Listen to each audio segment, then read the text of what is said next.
আমি চলে আসার পর আরোহী আরো বেশি করে কান্না করতে লাগলো। মেয়েকে এইভাবে কান্না করতে দেখে কোনো মাই তাকে ধরে রাখতে পারে না। তেমনি আরোহীর মাও আরোহীকে ধরে রাখতে পারল না। তিনি আরোহীর পাশে গিয়ে বসে আরোহীর মাথায় হাত রাখলেন।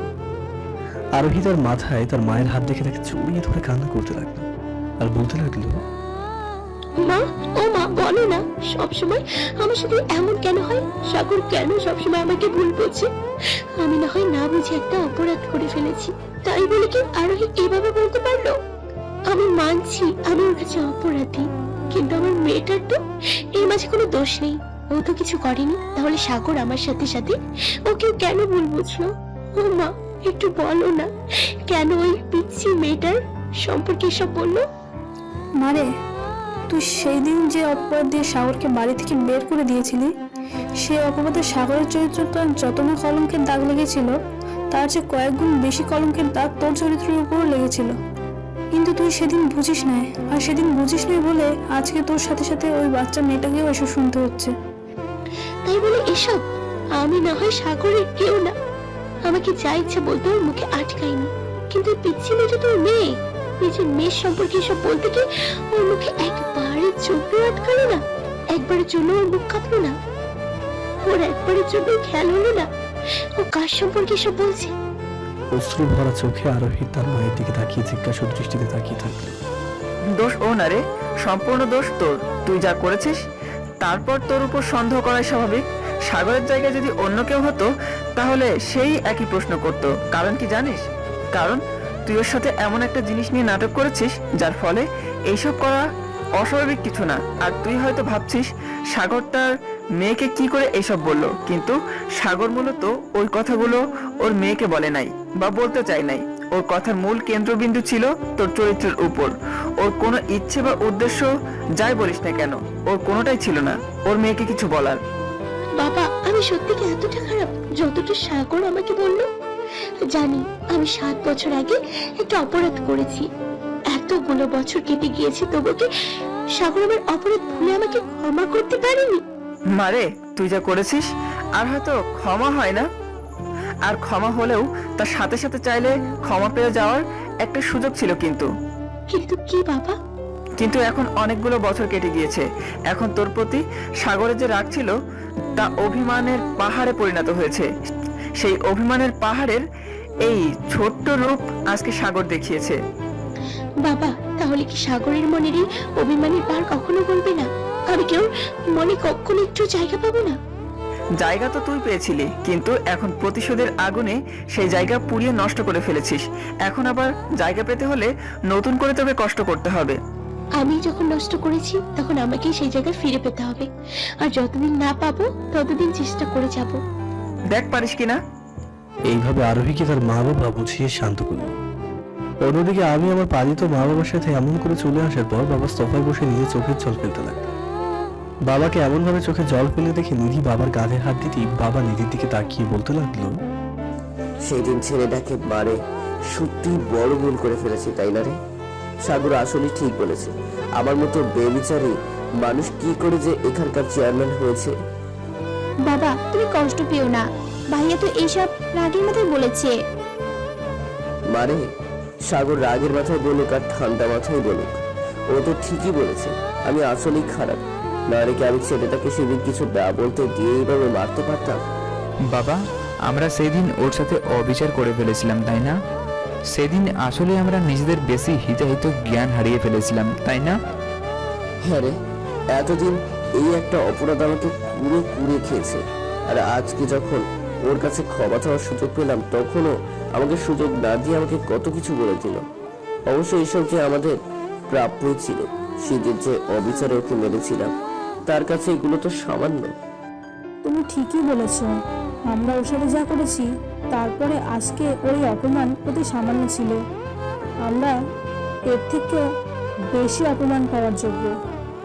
মা, তুমি এসব কি বলছো? ভাইয়া আজকে যা করেছে তা তো রাগের মাথায়, আর তোমরা কিনা কথাগুলো মনে লাগিয়ে নিয়ে কষ্ট পাচ্ছ। মারে, আমরা যে অপরাধ করেছি তার কোনো ক্ষমা হয় না রে। এতগুলো বছর ছেলেটার সাথে না বুঝে না জেনে অবিচার করে গিয়েছি। যেখানে ছেলেটাকে ভালোবাসা দিয়ে বড় করার কথা ছিল, সেখানে আমরা কিনা ছেলেটাকে অবহেলা অত্যাচার দিয়ে বড় করেছি।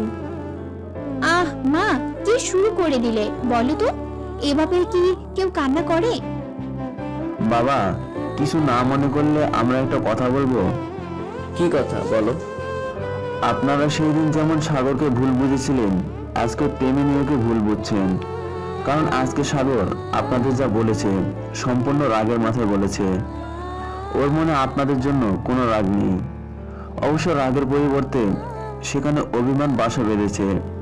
আর হঠাৎ করে এমনটা আজকে বেরিয়ে আসছে। জানি সাগর আজকে যা করেছে তা অন্যায় করেছে। আপনারা গুরুজন, আপনারা যত বড় অপরাধ করেই থাকুন না কেন, আপনাদের এভাবে বলা বা আপনাদের সাথে এমন আচরণ করা ও ঠিক হয় নাই।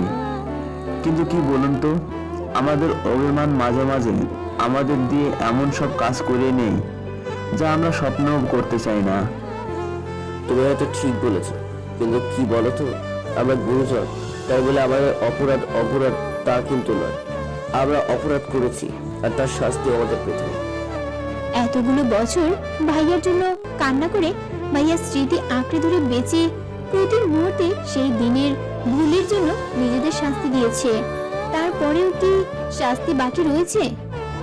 বারে ওই শাস্তি তো নিজেকে নিজেই দিয়েছি, কিন্তু যার কাছে অপরাধ করেছি তার থেকে তো কোনো শাস্তি এখনো পাইনি। বাবা, আমি বলি কি, এই শাস্তির কথা ভুলে আপনারা সবাই মিলে সাগরকে একটু ভালোবাসুন।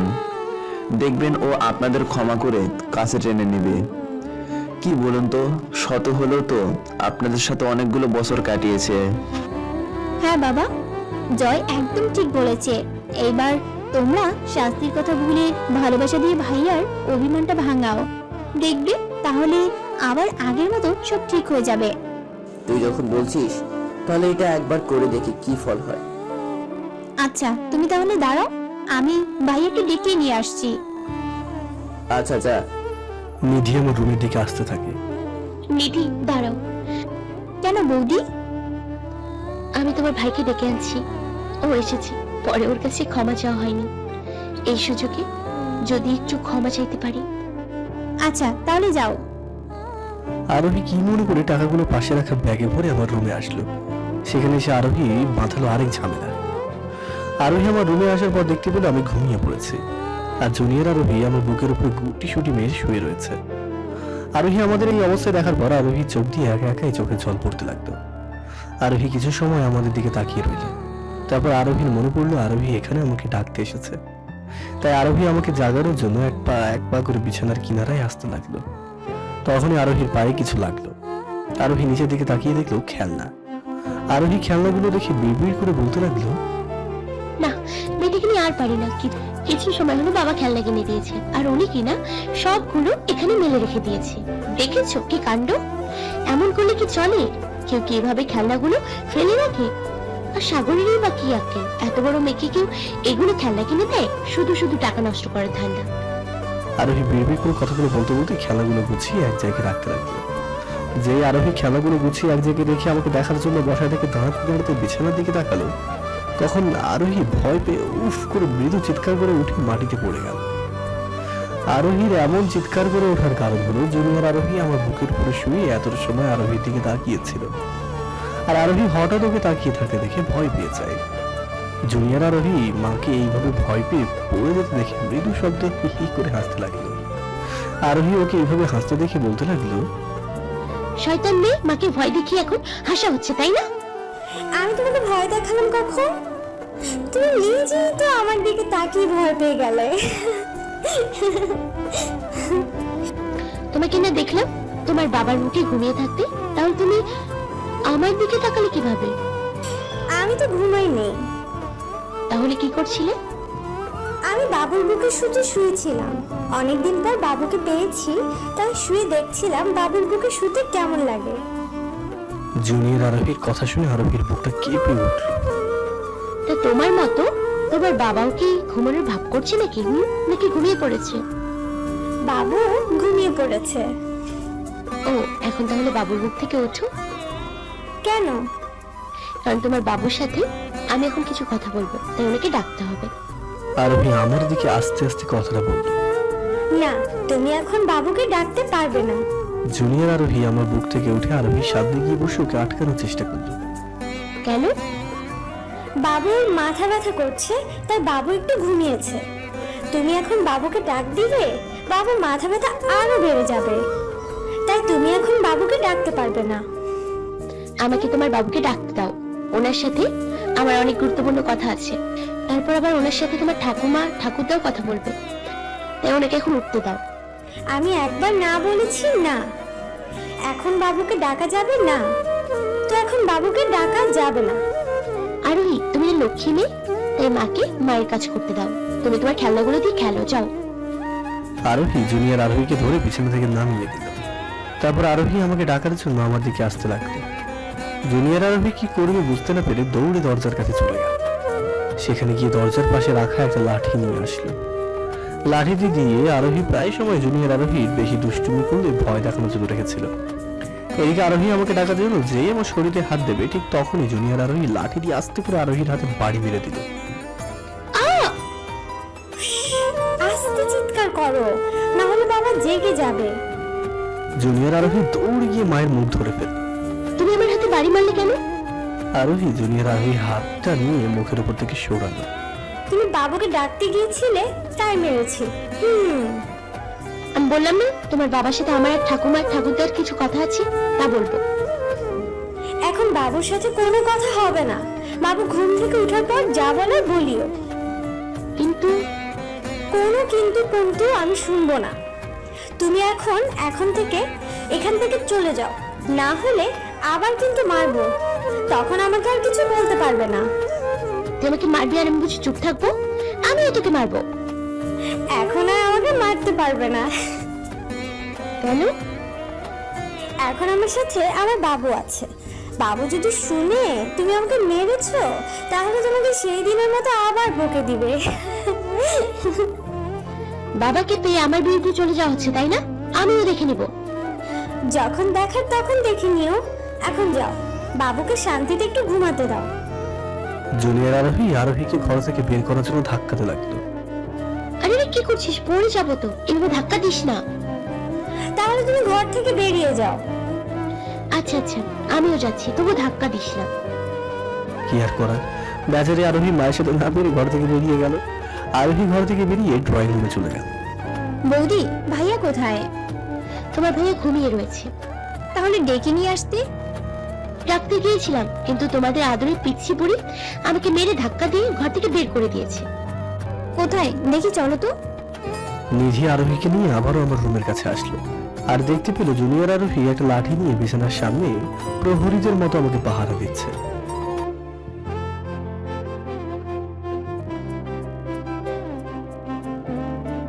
নিধি আরোহীকে নিয়ে আবারও আমার রুমের কাছে আসলো, আর দেখতে পেল জুনিয়র আরোহী একটা লাঠি নিয়ে বিছানার সামনে প্রহরীদের মতো আমাকে পাহারা দিচ্ছে।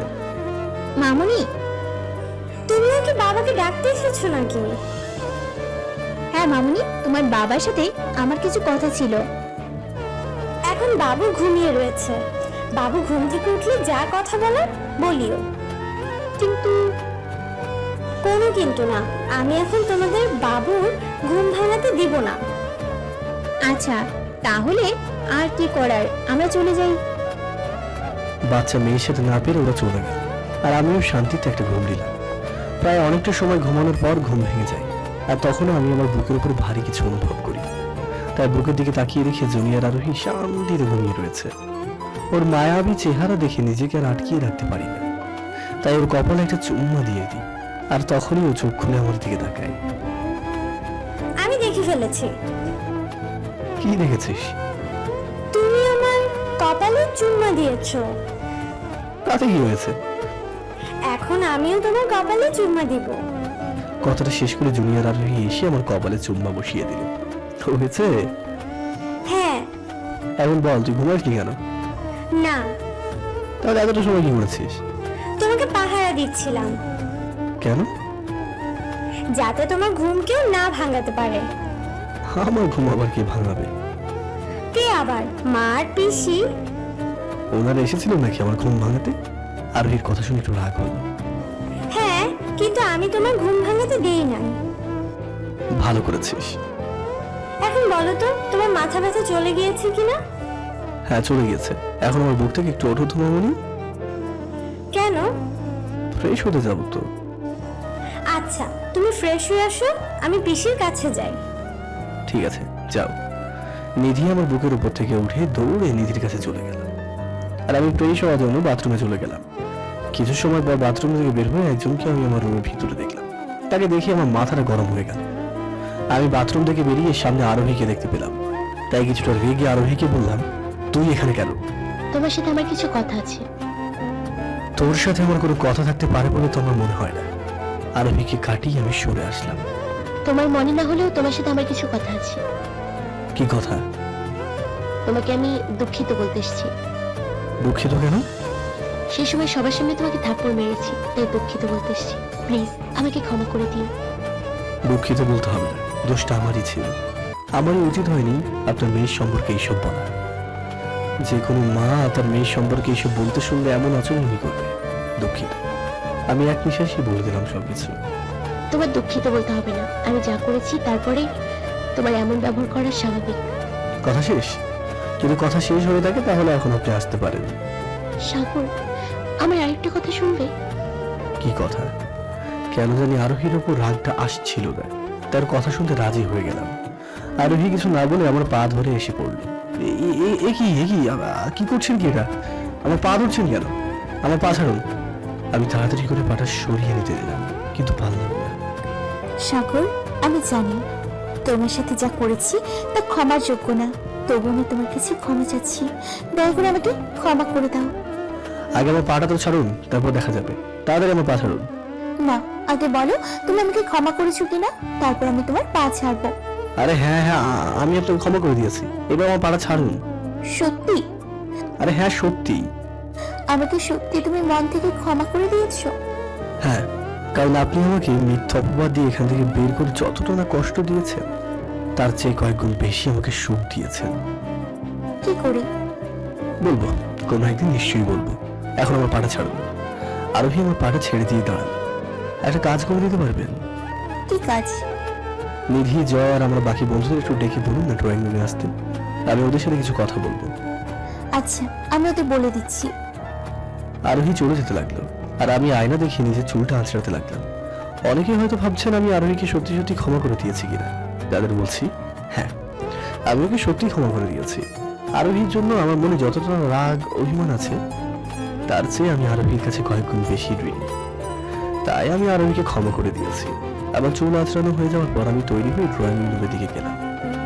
সেখানে গিয়ে দেখি সবাই এসেছে আর গিয়েছে, সাথে বাড়ির সবাইও সেখানে আছে। ভাইয়া, তুমি আমাদের ডেকেছিলে?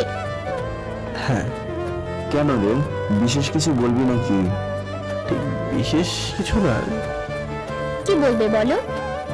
আমি কিছু না বলে আমার পকেট থেকে চেকবুক বের করে সোফার সামনে রাখা কাঁচের টেবিলটার সামনে হাঁটু করে বসে 10 লক্ষ টাকার একটা চেক কেটে নিধির দিকে এগিয়ে দিলাম। এইটা কি? এখানে 10 লক্ষ টাকা আছে, ব্যাংকে গিয়ে তুলে নিয়ে আসিস। তোর বিয়ে, আমাকে যদি আগে বলতি তাহলে তোর জন্য ভালো কিছু নিয়ে আসতে পারতাম, কিন্তু তুই যখন বলিসনি তাই এখন এইটা রাখ। আর যদি আরো লাগে তাহলে আমাকে কল দিস, আমি টাকা পাঠিয়ে দেবো। টাকা পাঠিয়ে দিবি মানে? তুই কি এখন চলে যাচ্ছিস নাকি? হ্যাঁ রে, আমাকে এখন চলে যেতে হবে।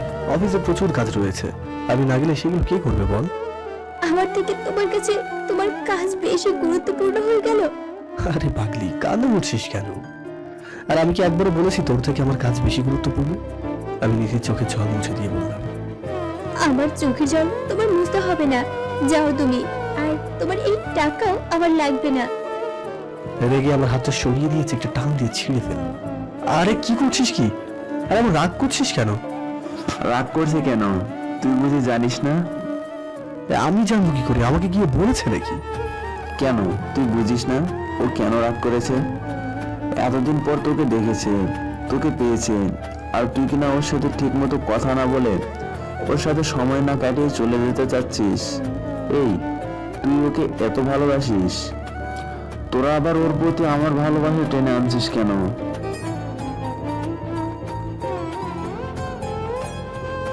আরে আরে, তোরা আবার কি শুরু করে দিলি? এইভাবে কি রাগ করলে চলে? তুই রাগ করে আমাদের সাথে সময় না কাটিয়ে চলে যেতে পারবি, আর আমরা রাগ করলেই দোষ? আমি আবার রাগ করে চলে যাচ্ছি কোথায়? কি বলছিস কি তোরা এইসব? তুই কি মনে করেছিস আমরা বুঝি না তুই কেন চলে যেতে চাচ্ছিস, তোর অফিসের কাজে নাকি অন্য কোনো কারণে? থাক জয়, আর ওনাকে বুঝতে যেও না। ওনার যদি চলে যেতে ইচ্ছে হয় তাহলে উনি চলে যাক, তোমরা আর ওনাকে বাধা দিও না। উনি যদি আমাকে সত্যি ভালোবাসতো তাহলে আমার সাথে ভালো মতো কথা বলে আমার সাথে কিছুদিন নাক কাটিয়ে এভাবে চলে যাওয়ার সিদ্ধান্ত নিত না। নিধি কান্না করতে করতে সোফায় গিয়ে বসলো। আরে আরে পাগলি বোনটা আমার, তুই তো জানিস আমি তোকে কতটা ভালোবাসি, তারপরেও এইভাবে বলছিস? তুমি যদি আমাকে সত্যি ভালোবাসতে তাহলে আজকে এভাবে চলে যাওয়ার কথা বলতে পারতি না। আমি জানি তুমি আমাকে ভালোবাসো না, তাই তুমি চলে যেতে চাচ্ছ। বোন, তুই আমাকে ভুল বুঝছিস। তুই তো জানিস আমি এখন একটা অফিস চালাই, আর আমি যদি এখন অফিসে না যাই তাহলে অফিসের অনেক বড় ক্ষতি হয়ে যাবে রে। আমি এত কিছু জানি না আর বুঝিও না, আমি শুধু জানি তুমি আমাকে একটু ভালোবাসো না। কথাটা শেষ করে নিধি আবারও কান্না করতে লাগলো। এখন আমি কি করব কিছু বুঝতে পারছি না।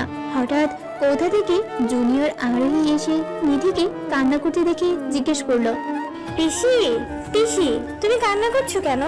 কেউ কি তোমাকে বকেছে? যদি বকে তাহলে আমাকে বলো, আমি বাবাকে বললে তাকে বকা খাইয়ে দিব। না রে মা, আমাকে কেউ বকেনি। তাহলে তুমি কান্না করছো কেন? তোর বাবা বলছে আবার আমাদের ছেড়ে চলে যাবে। কোথায় যাবে? যেখান থেকে এসেছিল সেখানে চলে যাবে। কত করে বলছি থেকে যেতে, কিন্তু আমার কথা শুনছে না। তোর বাবা আমাকে একটু ভালোবাসে না। বাবু, বাবু, পিসি কি সত্যি বলছে? তুমি কি সত্যিই চলে যাবে? হ্যাঁ রে মা, আমি সত্যিই চলে যাবো। আমাকে সাথে করে নিয়ে যাবে না? জুনিয়র আরোহী চোখ জলে টলমল করছে। না রে মা, সেখানে আমি তো নিয়ে যেতে পারবো না, সেখানে আমাকে কাজ করতে হয়, তাই তোকে নিয়ে যেতে পারবো না। তাহলে আসবে কবে? জানি না রে মা, হয়তো আবারও অনেক অনেক দিন পর আসতে পারি, আবার নাও আসতে পারি। হ্যাঁ, তাহলে আমি তোমাকে যেতে দিব না, আমিও তোমার সাথে যাব। আরে আরে তুই আবার কান্না করছিস কেন? আমি তোমাকে যেতে দিব না, তোমাকে আমি আমার সাথেই রাখবো। তুমি আমাকে ছাড়া কোথাও যেতে পারবে না। শুরু হয়ে গেল দুই পাগলির কান্না। এতটা সময় এক নিধির কান্না থামানোর পথ খুঁজে পাচ্ছিলাম না, এখন আরো একজন এসে হাজির হয়েছেন। অফিসে তেমন কাজে চাপ নেই, কিন্তু এখানে থাকার ইচ্ছে নেই, কারণ এখানে থাকলে মা বাবা আর ভাইয়ার অত্যাচারের কথা মনে করে কষ্ট পাবো। তাছাড়াও তারা চোখের সামনে বারবার অশ্রু ভরা চোখ নিয়ে সামনে আসলে কতটা সময় বা নিজেকে অপমান করে রাখতে পারবো কে জানে সেটা। তাই যত দ্রুত সম্ভব চলে যেতে চাচ্ছি, কিন্তু ওরা দুজন যা শুরু করলো তারপর যেতে পারবো কিনা জানি না। তাই আমার দুই গালে তুই হাত দিয়ে ওদের কান্না দেখতে লাগলাম। সাগর, আমরা জানি তুই আবাদের জন্য এখানে থাকতে চাচ্ছিস না, কিন্তু ভয় পাস না, আমরা তোর সাথে নতুন করে কিছু করবো না, তাই তুই এখান থেকে যা। হ্যাঁ, তোর বাবা একদম ঠিক বলেছে। এতগুলো বছর পরে এসেছিস, কিছুদিন না হয় নিধির সাথে কাটিয়ে যা। মেয়েটা তোর জন্য প্রতিদিন কান্না করে। তুই যদি এখন চলে যাস তাহলে ও অনেক কষ্ট পাবে।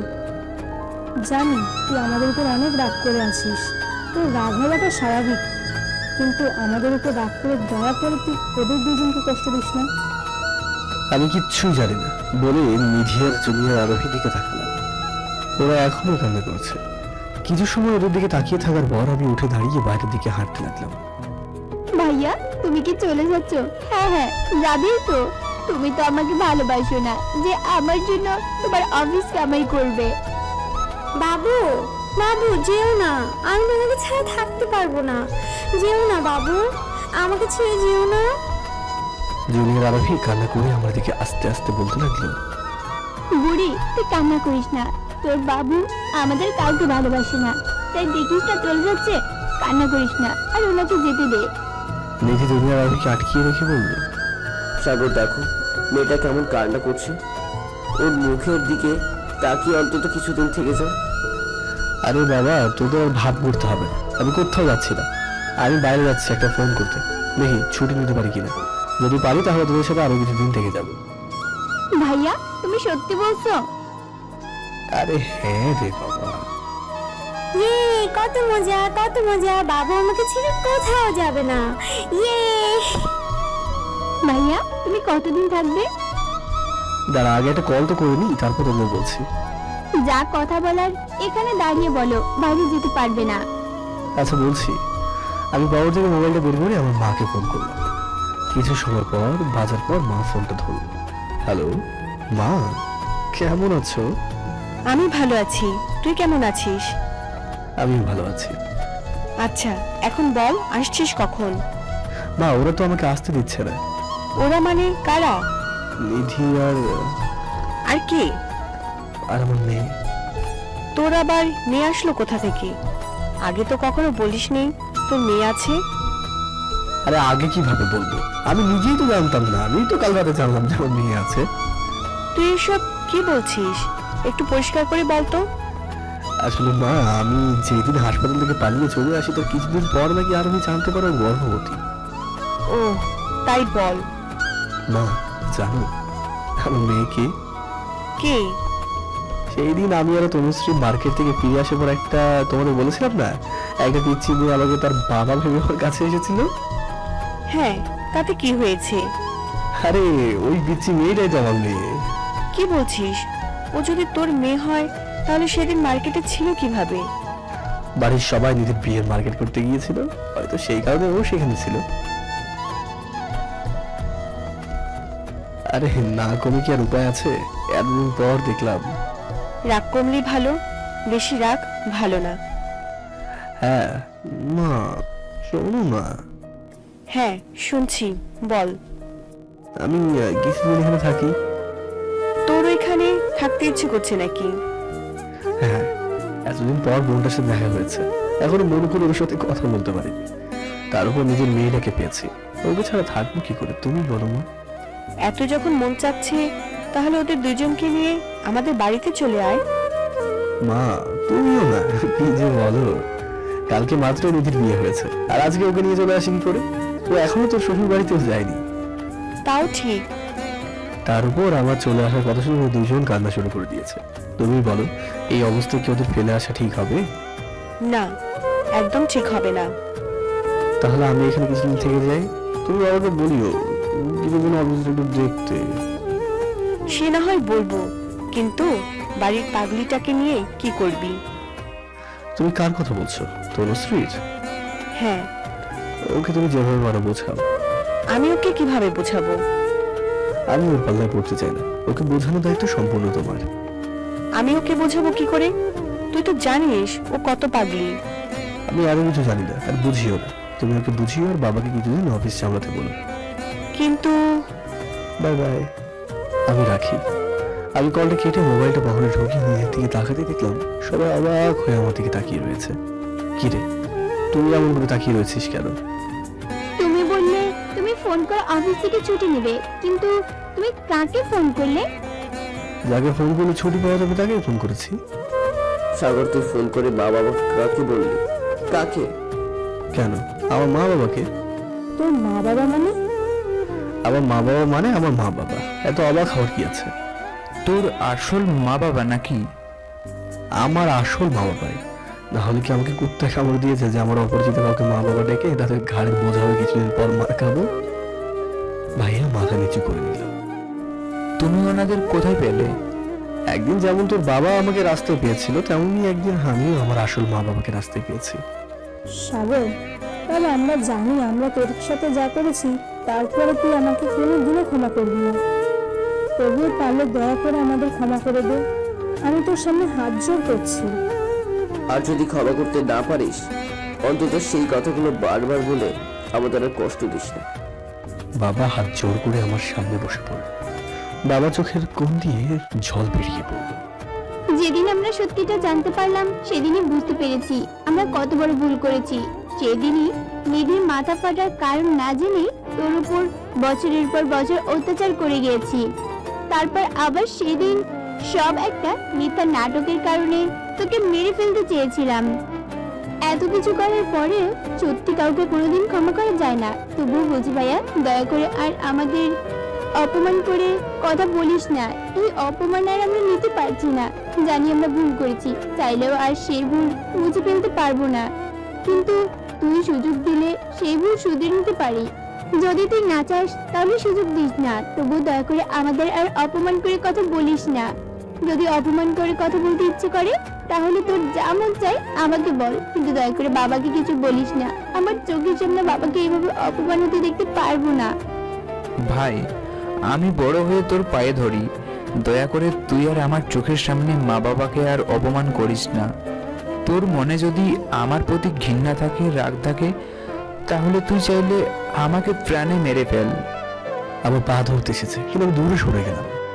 আমাকে মেরে তোর মনের যত রাগ ক্ষোভ আছে সব কিছু মিটিয়ে নে, তবুও দয়া করে আমার মা বাবাকে আর অপমান করিস না। আমি হাত জোর করে বলছি, দয়া করে তুই আমার মা বাবাকে অপমান করিস না। কথাটা শেষ করে ভাইয়া হাত জোর করে আমার সামনে কান্না করতে করতে মেঝেতে বসে পড়ে। মা বাবা আর ভাইয়াকে এইভাবে হাত জোর করে আমার সামনে কান্না করে বসে থাকতে দেখে আমার মনটা কেঁপে উঠল। আর নিজেকে নিজেই প্রশ্ন করতে থাকি, সত্যিই তো তারা যা করেছে সবকিছু তো আমাকে ভুল বুঝে করেছে। হোক তারা ভুল, না জেনেই করুক বা জেনেই করুক না কেন, তাই বলে আমার তো তাদের সাথে এই ব্যবহারটা করা উচিত না। তাছাড়া তারা আমার আপন মা বাবা না, হোক না শুভ ভাইয়া নিজের তো আপন মা বাবা। একটা ছেলে মেয়ের সামনে তারা মা বাবাকে প্রতিনিয়ত অপমান করে কথা বললে, তাদের কথা বললে কষ্ট পেতে তারা তো কষ্ট পাবেই। আমার মা বাবাকে যদি তাদের ভুলের জন্য কেউ আমার চোখের সামনে অপমান করে তাহলে আমার মনেও তো কষ্ট লাগবে। শুধু তাই নয়, আমার মাথায় রাগও উঠবে। তার সাথে যে আমার মা বাবাকে অপমান করবে তাকে মেরে ফেলতেও আমার দিতে হবে। এইসব আমি ভাবছি, আর এখন কি করব সেটাও আমি ভাবতে লাগলাম।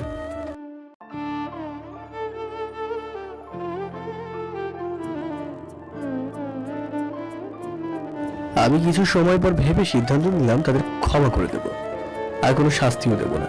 কারণ প্রথমত তারা আমার গুরুজন, যখন যেভাবে ইচ্ছে তাদের মনে কষ্ট দেওয়া আর শাস্তি দেওয়া কোনোটাই আমার ঠিক না।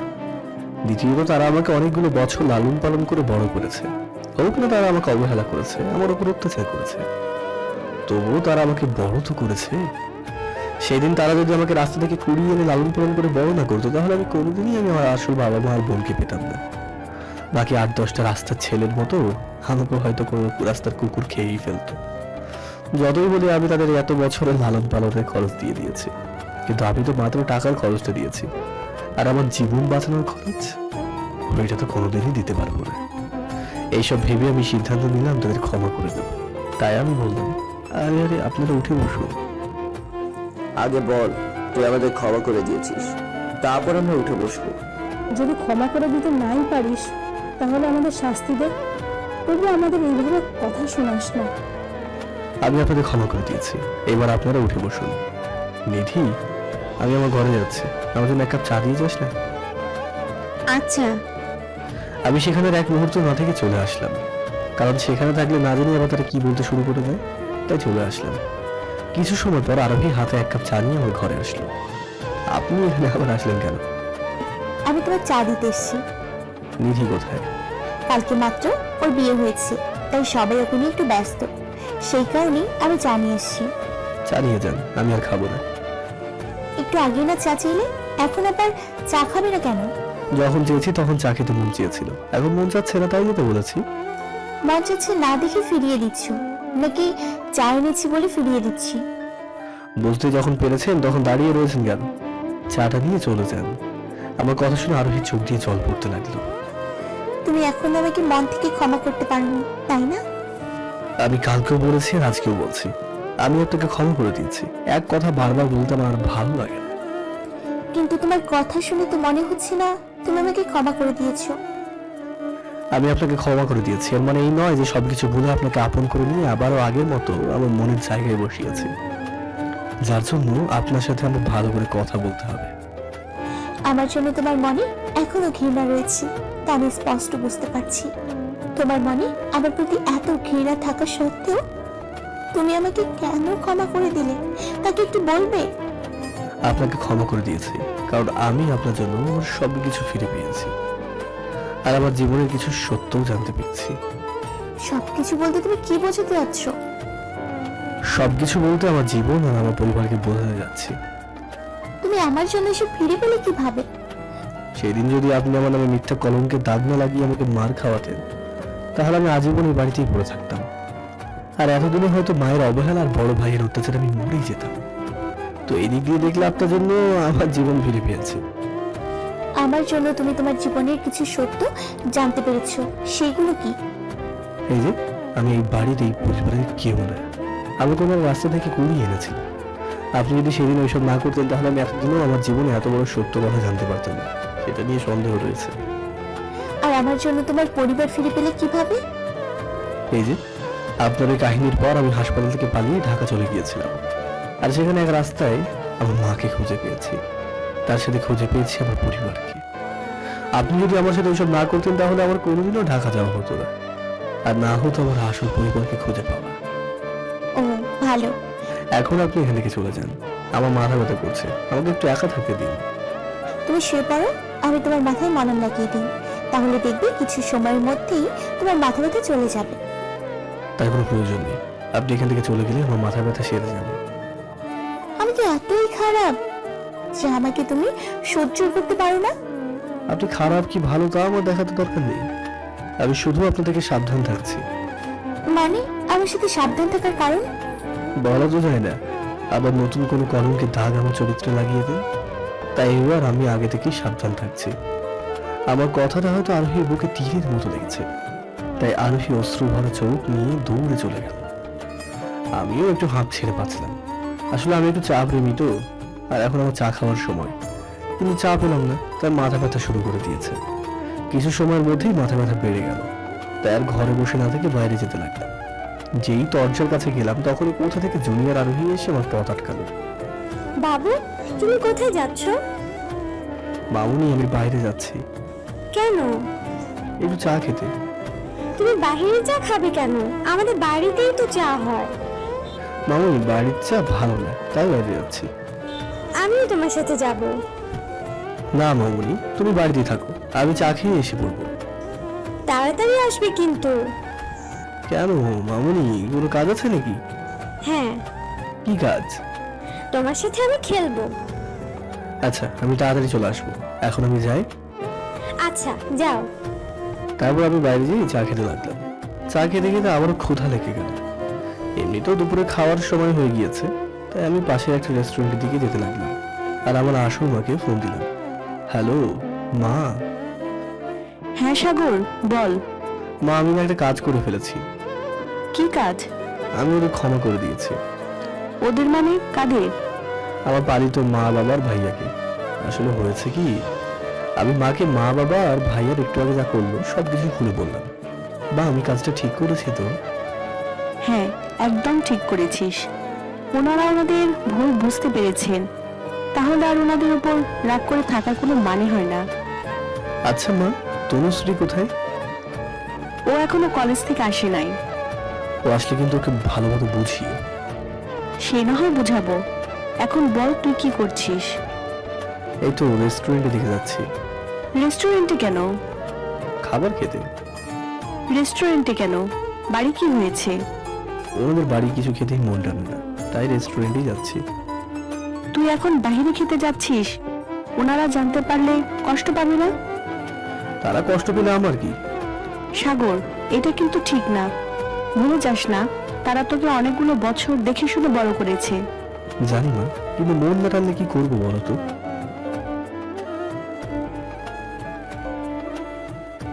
মা রাগ করে কলটা কেটে দিল।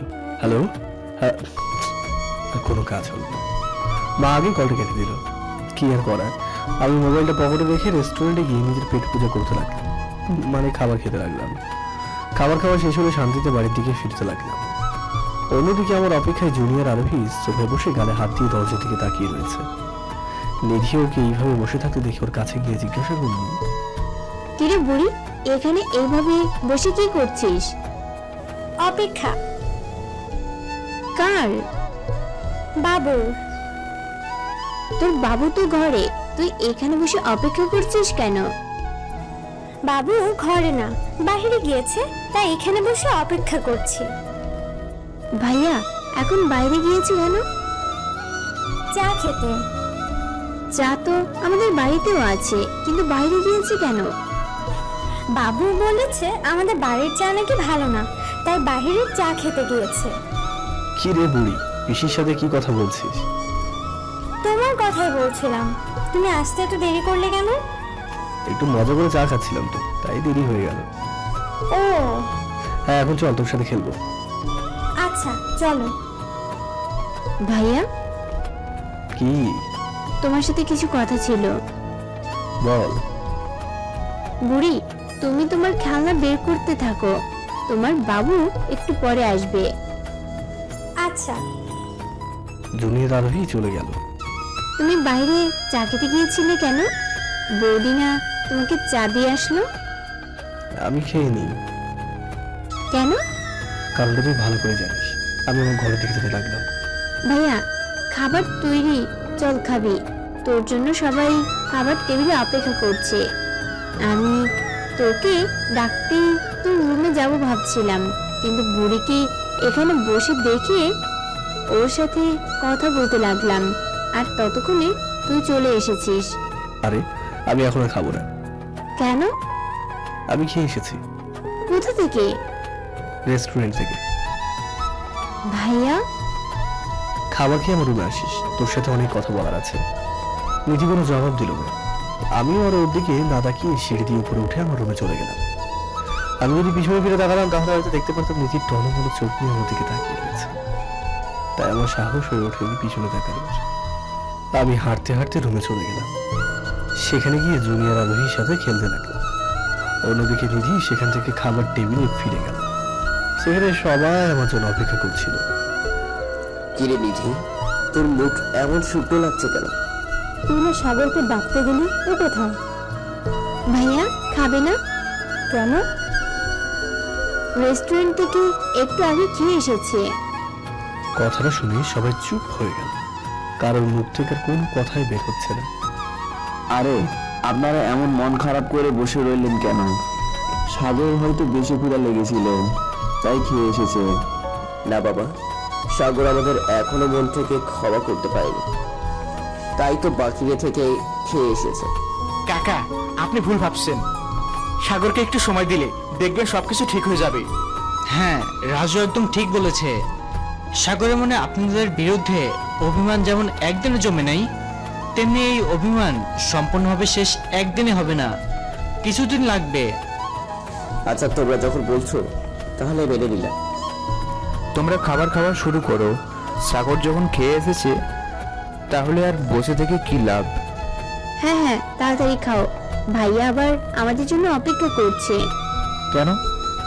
আমাদের সাথে আড্ডা দিতে, তাই। আচ্ছা। তারপর সবাই যার যার মতো করে খাবার শুরু করে দিল। দেখতে দেখতে অনেকটা সময় পার হয়ে গেল। তারপর ওরা সবাই মানে নিধি, জয়, রাজু, রিয়াদ আর সিয়াম আমার রুমে আসলো। ভাইয়া আসবো? না না, এখন কারো এখানে আসা চলবে না। কেন রে বুড়ি? এখন আমি বাবুর সাথে খেলছি, তোমরা আসলে বাবু আর আমার সাথে খেলবে না, তাই এখন কারো আসা চলবে না। কে বলেছে ওরা আসলে আমি তোমার সাথে খেলবো না? আমি তো তোমার সাথে খেলবো দেখেই কোথাও গেলাম না। ভাইয়া, রুমে ভালো লাগছে না, চলো ছাদে যাই। ছাদে তো রোদ। এক পাশে ছায়া আছে, আর বাইরে হালকা বাতাসও বইছে, চলো না যাই। আচ্ছা চলো, মামুনি খেলাগুলো নিয়ে চলো, আমরা ছাদে গিয়ে খেলি। আচ্ছা। তারপর সবাই হাতে হাতে করে খেলা নিয়ে ছাদ দিতে লাগলাম। মাঝ রাস্তায় নিধি বলল, ভাইয়া তোমরা যাও, আমি একটু পরে আসছি। কেন, তুই আবার কোথায় যাবি? একটা কাজ আছে, তোমরা যাও, আমি কাজটা করে তারপর আসছি। তাড়াতাড়ি চলে আসিস। আচ্ছা। নিধি চলে গেল। আমরা ছাদে চলে গেলাম। আমি একদিক দিয়ে দুনিয়ার আরোহীর সাথে খেলতে লাগলাম, আরেক দিক দিয়ে জয় এবং বাকিদের সাথে কথা বলতে লাগলাম। জয়ের বাচ্চা, বল এবার আমার নিষ্পাপ বোনটাকে তোর ফাঁদে কিভাবে ফেললি? তোর বোনকে আমি ফাঁদে ফেলি নাই, তোর বোনই আমাকে ফাঁদে ফেলেছে। এই জয়, মিথ্যা বলি সাজু সাজছিস কেন? আমি আবার সাধু সাজলাম কখন? এই যে সব দোষ নিধির গায়ে দিয়ে দিচ্ছিস আর নিজে ভালো সাজছিস। কি মনে করেছো বাছা ধন, আমি ছিলাম না বলে আমাকে মিথ্যা কথা বলে পার পেয়ে যাবে? তা কিন্তু হবে না। এবার ভালোই ভালোই সত্যিটা বলে দাও তো দেখি। ওই, তোকে কোনোদিন সত্যি বলবে না, আমরা তোকে সত্যি কথা বলছি। এমন ভাবে বলছিস তোরা সবগুলো সত্যিবাদী আর আমি একা মিথ্যাবাদী। তোর চেয়ে তো ভালো আছি। এত যখন ভালো তাহলে তোরাই বল, আমি চুপ থাকি। তাই ভালো। আসলে সাগর হয়েছে কি, তুই চলে যাওয়ার পর নিধি তোকে খুঁজতে খুঁজতে আমাদের কাছে আসে, আর সেখান থেকে জয়ের সুযোগটা নিয়েছে। কিসের সুযোগ? তোর বোনকে দিয়ে মোবাইল কিনিয়েছে, তারপর তোর অজুহাতে প্রথম প্রথম কয়েকদিন পর পর তারপর নিয়মিত কথা বলে বেচারির মন কেটে নিয়েছে। ইস, আমার নিষ্পাপ বোনটাকে কি সাংঘাতিক ভাবে শয়তানটা তার জালে ফাঁসিয়েছে রে। নিধি তোর চোখে নিষ্পাপ হতে পারে, আসলে যে কত সাংঘাতিক তা তুই কল্পনা করতে পারবি না। তোমরা কাকে নিয়ে কথা বলছো? তোকে নিয়েই কথা বলছিলাম। কি কথা বলছিলে? জয় বলছিল তুই নাকি অনেক সাংঘ বাঘের বলার আগে জয় আমার মুখ চেপে ধরল, আরে করতে লাগলো। এই তুমি ভাইয়ার মুখ চেপে ধরলে কেন? ছাড়ো বলছি, এখনই ভাইয়ার মুখ থেকে হাত সরাও। দোস্ত প্লিজ কথাগুলো ওকে বলিস না, নাহলে আজকে আমাকে বাসর ঘরে ঢুকতে দিবে না। বিড়বিড় করে আমার কানে কথাগুলো বলে আমার মুখের সামনে থেকে হাতটা সরিয়ে নিল। এই তুমি ভাইয়াকে কি বললে? কোথায়? কিছু তো বলি নাই। ভাইয়া তখন কি জানি বলছিলে? ও আমার নামে তোমাকে কি বলছিল? জয় মায়া ভরা চোখ নিয়ে আমার দিকে তাকিয়ে আমাকে কথাগুলো বলতে না করছে। বলছিল নাকি অনেক সাংঘাতিক, আর ওকে জলা গলা করে তোর প্রেমে ফেলেছিস। কথা শেষ করে আমি জয়ের দিকে তাকিয়ে হাসলাম। তাই বুঝি? ঠিক আছে, আজকের রাতটা আসুক, তারপর দেখা যাবে কে কাকে ফাঁসিয়েছে। শালা দিল্লি তো হাসিয়ে। নিধি, তুই কি কাজ করতে গিয়েছিলি? বৌদিকে ডাকতে গিয়েছিলাম। বৌদি কোথায়? দেখতে তো পাচ্ছি না। এই যে নিধির সামনে থেকে সরে গেল। নিধির পিছন থেকে আরোহী বেরিয়ে আসলো। আরোহীকে দেখে আমি কিছু না বলে চুপ করে উঠে চলে যেতে লাগলো। তখন নিধি আমার হাত ধরে বলল, ভাইয়া চলে যাচ্ছ কেন? এমনি ভালো লাগছে না। তুমি না বললে সবার সাথে কথা বলবে, এখন সবাইকে ডেকে তুমি চলে যাচ্ছ? তোরা কথা বল, আমি না হয় অন্য এক সময় কথা বলবো। কথা শেষ করে আমি যেই চলে আসতে যাবো তখন আরোহী এসে আমার সামনে দাঁড়ালো।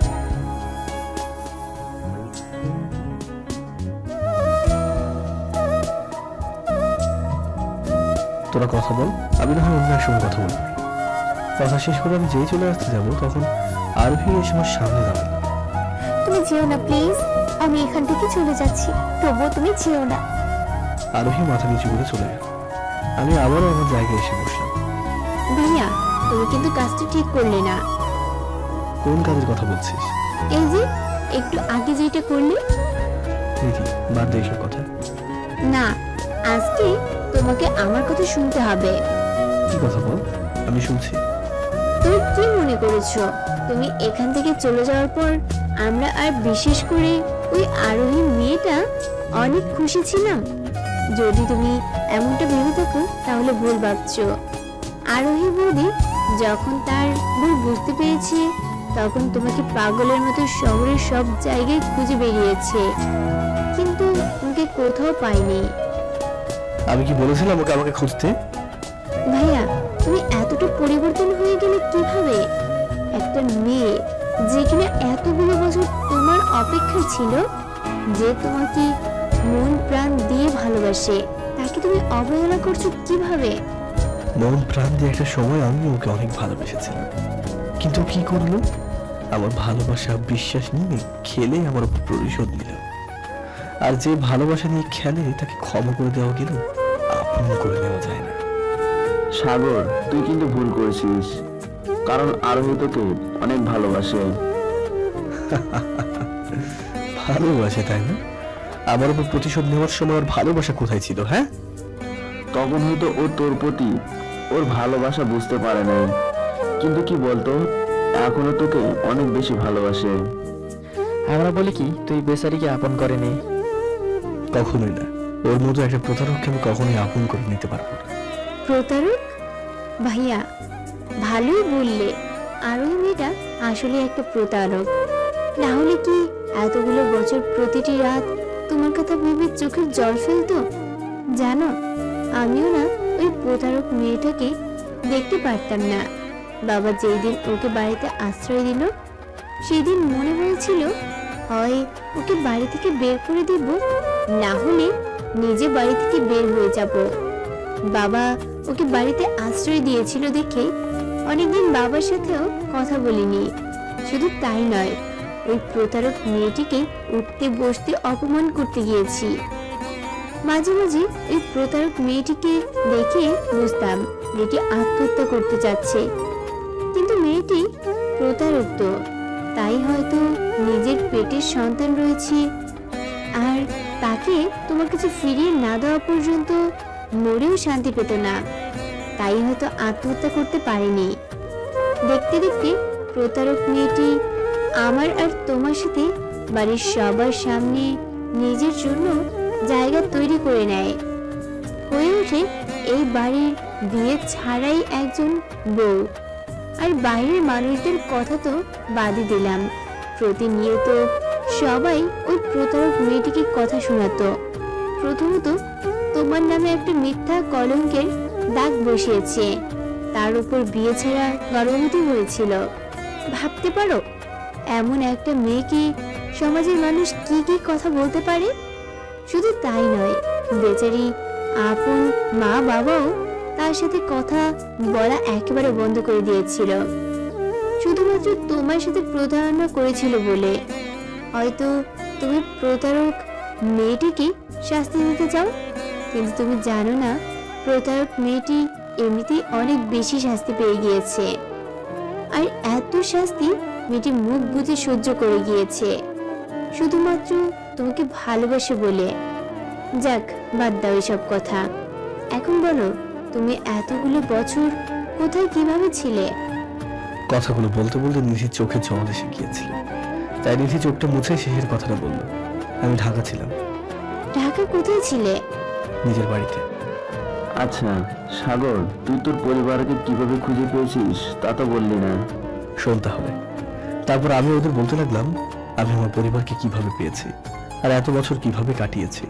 তাহলে তো এখান থেকে গিয়ে তোর ভালোই হয়েছে। হ্যাঁ, এবার তাহলে ওঠ, তোদের তো আবার যেতে হবে। আমরা আবার কোথায় যাব? তোদের বাড়িতে। বিয়ের পরের দিন বউকে নিয়ে স্বামীদের বাড়িতে যাই, জানিস না? আমি তোমাকে ছেড়ে কোথাও যাব না। আমি কি চলে যাচ্ছি নাকি যে আমাকে ছেড়ে কোথাও যাবি না? তোমাকে দিয়ে বিশ্বাস নেই, তাই আমি তোমাকে ছেড়ে যাব না। তাহলে এক কাজ কর, সন্ধ্যায় জয়দের বাড়িতে গিয়ে নিয়ম করে কাজটা সেরে আবার এখানে চলে আসিস। আচ্ছা।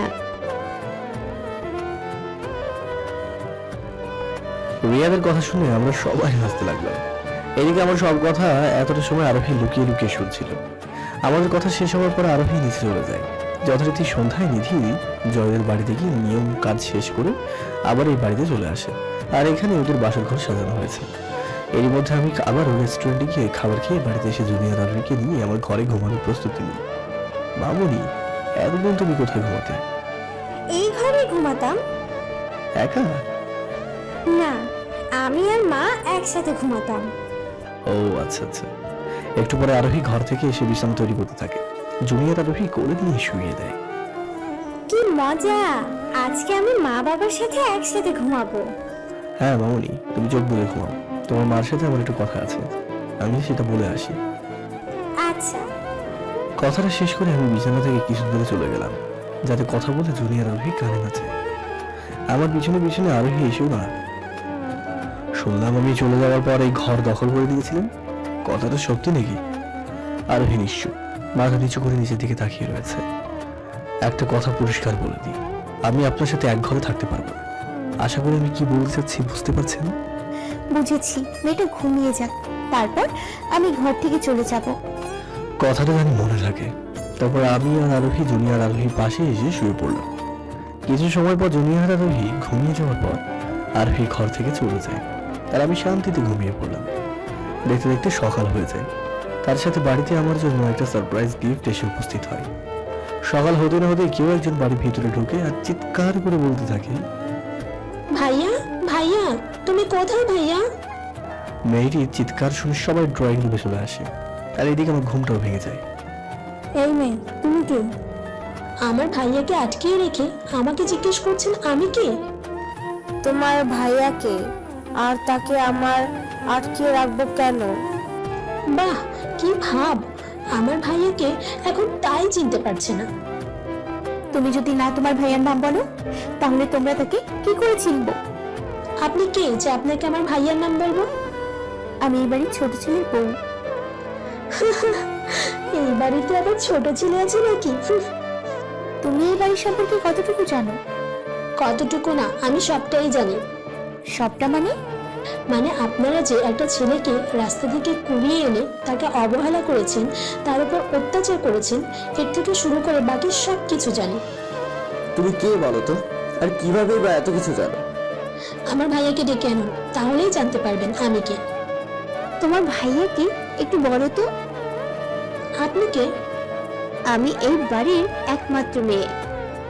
ও, তাহলে আপনি সেই আমার ভাইয়ের একমাত্র বোন, যার জন্য ভাইয়ের প্রতিদিন মিস করতো। তোমার ভাইয়া আমাকে মিস করবে কেন? ওই যে বললাম আপনি তার বোন বলে। তনুশ্রী, তনুশ্রী, তুই দৌড়ে ভিতরে চলে আসলি কেন? একটা মহিলা আর একটা পুরুষ ঘরে ঢুকতে ঢুকতে, মা দেখো না, ওনারা ভাইয়াকে ডেকে দিচ্ছে না। মিস্টার দে, আপনি এখানে? আমার বাড়ি আজকে ধন্য হয়ে গেল। আরে তুমি দাঁড়িয়ে রয়েছো কেন? তাড়াতাড়ি ওনাদের বসার ব্যবস্থা করো। তুমি ওনাদের চিনো? কি বলছো? ওনাকে চিনবো না কেন? উনি হলে এই শহরের নাম্বার 1 বিজনেসম্যান। তুমি তাড়াতাড়ি ওনাদের নাস্তার ব্যবস্থা করো। আরে না না, এত তাড়াহুড়া করতে হবে না। কিছু না মনে করলে একটা প্রশ্ন করতে পারি? এত সম্মান দিতে হবে না, আমরাই তো। যা বলার মন খুলে বলুন। আপনারা হঠাৎ এত সকাল সকাল আমাদের বাড়িতে কি মনে করে? আর বলুন না, মেয়েটাকে নিয়ে আর পারি না। যেই শুনেছে কালকে ওর ভাই বাড়িতে ফিরছে না, সেই থেকে বায়না ধরেছে এখানে আসার জন্য। ওর ভাই মানে আপনাদের ছেলে, তাই তো? হ্যাঁ আপনাদের নিজেদের ছেলে আমাদের বাড়িতে আছে। হ্যাঁ। আমাদের বাড়িতে আপনাদের ছেলে কি করে? আর কে সে?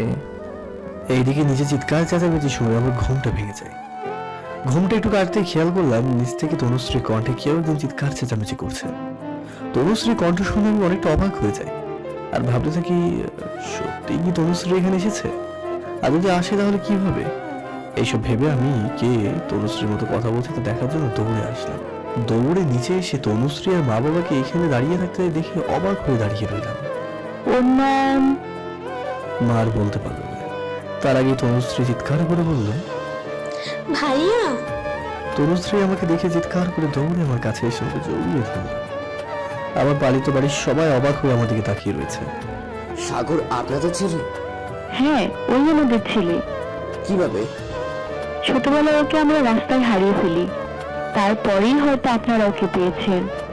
ভগবানের কি কৃপা দেখুন, আপনাদের থেকে সাগর পালিয়ে গিয়ে আবার সেই আমাদের কাছে আসলো।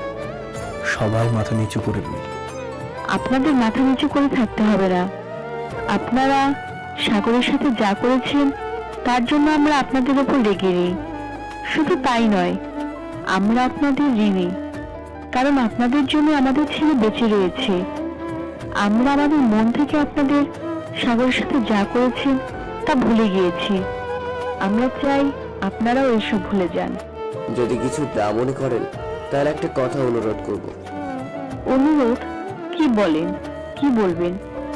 বাড়িতে আমার মেয়েটার বিয়ে হচ্ছে, যদি আপনারা আজকের দিনটা থেকে যেতেন। আজকের দিন কি বলছেন? আমরা তো অনেকটা দিন এখানে থাকতে এসেছি। আমরা একেবারে সাগরের সাথে ফিরবো, যদি আপনারা আমাদের থাকতে দিন। থাকতে দিব না মানে? আপনারা সবাই আমাদের বাড়িতে থাকবেন, এটা তো আমাদের সৌভাগ্য। একটা পরিষ্কার কথা বলে দিচ্ছি, আপনারা যদি আমাদের সাথে এভাবে কথা বলেন তাহলে কিন্তু আমরা চলে যাব। এইভাবে কথা বললে কেমন পর লাগে। আপনারা এত বড় মানুষ, আপনাদের সাথে তাহলে কিভাবে কথা বলবো? তার চেয়ে বড় বিষয়, আপনারা আমাদের ছেলের পালিত মা বাবা, ওর এক পরিবার, সেই হিসাবে আপনারা আমাদেরও পরিবার। তাই কথা বললে পরিবারের বাকি সদস্যদের সাথে যেভাবে কথা বলেন সেভাবেই বলবেন। আচ্ছা তাই হবে। এইদিকে তনুশ্রী আমাকে জড়িয়ে ধরে কান্না করে দিয়েছে। তাই আমি বললাম, এই পাগলি, কান্না করছিস কেন? তাহলে কি বলবো, তুমি এখানে এসে একদিনই আমাকে ভুলে গিয়েছো। কে বলেছে আমি তোকে ভুলে গিয়েছি? আমি তো তোকে ভুলিনি। মিথ্যা কথা বলে লাভ নেই। আমি জানি তুমি আমাকে ভুলে গিয়েছো, তাই তো বাড়িতে যেতে চাওনি। আরে পাগলি, তার জন্য না, অনেকদিন পর এখানে এসেছি না, তাই কিছুদিন থেকে যেতে ইচ্ছে করছে। হ্যাঁ বুঝি বুঝি। বাবু, বাবু, তুমি কার সাথে কথা বলছো? জুনিয়র আরোহী চোখ কচলাতে কচলাতে নিচে আস্তে আস্তে দেখলো মামুনি। ভালো করে চোখ খুলে দেখো তো কে এসেছে। আরে পিসি, তুমি এখানে কখন আসলে?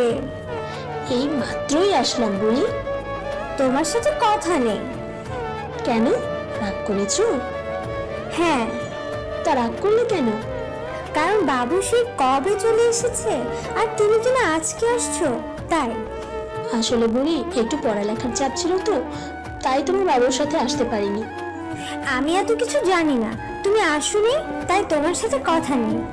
তাহলে আর কি করার, গাড়িতে যে চকলেটগুলো ছিল সেগুলো নিয়ে ফিরে যাই। তুমি সত্যি চকলেটগুলো ফিরিয়ে নিয়ে যাবে? তুমি কি চকলেটগুলো চাও? হ্যাঁ। তুমি যদি আর রাগ না করে থাকো তাহলে আমি তোমাকে চকলেটগুলো দিতে পারি। আমি তো তোমার সাথে রাগ করিনি। তাই নাকি? হ্যাঁ তো। তাহলে একটা কিস দাও দেখি। করে নাও, না হলে চুম্মা দিব। কি করে? এই যে নিলাম, এখন চুম্মা দাও। পিসি, ওনারা দুজনকে? ওনারা তোমার ঠাকুরমা ঠাকুর দাদা। কিন্তু আমার ঠাকুরমা ঠাকুর দাদা তো ওনারা। ওনারাও তোমার ঠাকুরমা ঠাকুর দাদা। তাই নাকি? হ্যাঁ মা, দেখো কে এসেছে। তনুশ্রী, কে? ও হচ্ছে তোমার নাতনি। তাই নাকি? এই যে এনেছি। তারপর শুরু হয় মা বাবা জুনিয়র আরোহীকে আদর করা। সকাল থেকে সারাদিন একটা হইহুল্লায় কাটে, কারণ আমার কাছে আমার এই দুই পরিবার আছে। এইদিকে মা বাবাকে দেখে মনে হচ্ছে আরোহীর আচরণে তারা অনেক খুশি। আরোহী তাদের অনেক যত্ন করেছে, সারাদিন তাদের দেখাশোনা করেছে। রাতে আমি বিছানায় বসেছিলাম, তখন মা তনুশ্রী আমার রুমে আসে আর আমাকে বলে,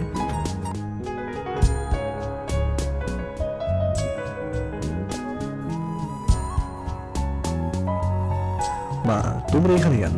কোনো দরকার ছিল নাকি? ঠিক দরকার না, তোমার সাথে আমাদের কথা ছিল। কোন বিষয় নিয়ে? আগে একটু বসি, তারপর বলবো। ঠিক আছে, বসো। মা তনুশ্রী বিছানার উপরে বসলো আর আমি গিয়ে তাদের পাশে বসলাম। আচ্ছা এখন বলো তো, কি এমন কথা বলবে যার জন্য এত সংকোচ বোধ করছো? সংকোচ বোধ কোথায় করছি? তোমার মুখ দেখে বোঝা যাচ্ছে তুমি সংকোচ বোধ করছো, তাই মিথ্যা কথা বলে লাভ নেই। বুঝতেই যখন পেরেছিস তাহলে কথাটা বলি ফেলি। হ্যাঁ বলো। আসলে হয়েছে কি? কি হয়েছে? না মানে, তুই বিষয়টা কিভাবে নিবি সেটাই ভেবে কেমন কেমন লাগছে। এত ভাবতে হবে না, যা বলার মুখ খুলে বলে দাও তো। আসলে উফ মা, তুমি কি শুরু করে দিলে বলো তো? আসার পর থেকে সে আসলে আসলে করেই যাচ্ছ, মূল কথাটাই তো বলছো না। কি করব, ভয় করছে যে। থাক, তোমাকে বলতে হবে না, তুমি তোমার ভয় নিয়ে থাকো। তনুশ্রী, তুই বলতো মা কি বলতে এসেছে? মা তোমার বিয়ে ঠিক করেছে, সেইটাই বলতে এসেছে। কার সাথে? কার আবার? আরোহী ওদের সাথে। অসম্ভব, ওকে আমি কোনোদিনই বিয়ে করতে পারবো না। সাগর শোন, মা তুমি আমাকে যাকে বিয়ে করতে বলবে আমি তাকে না দেখে করে ফেলবো বিয়ে, কিন্তু আমি আরোহীকে জীবনে বিয়ে করতে পারবো না। কেন?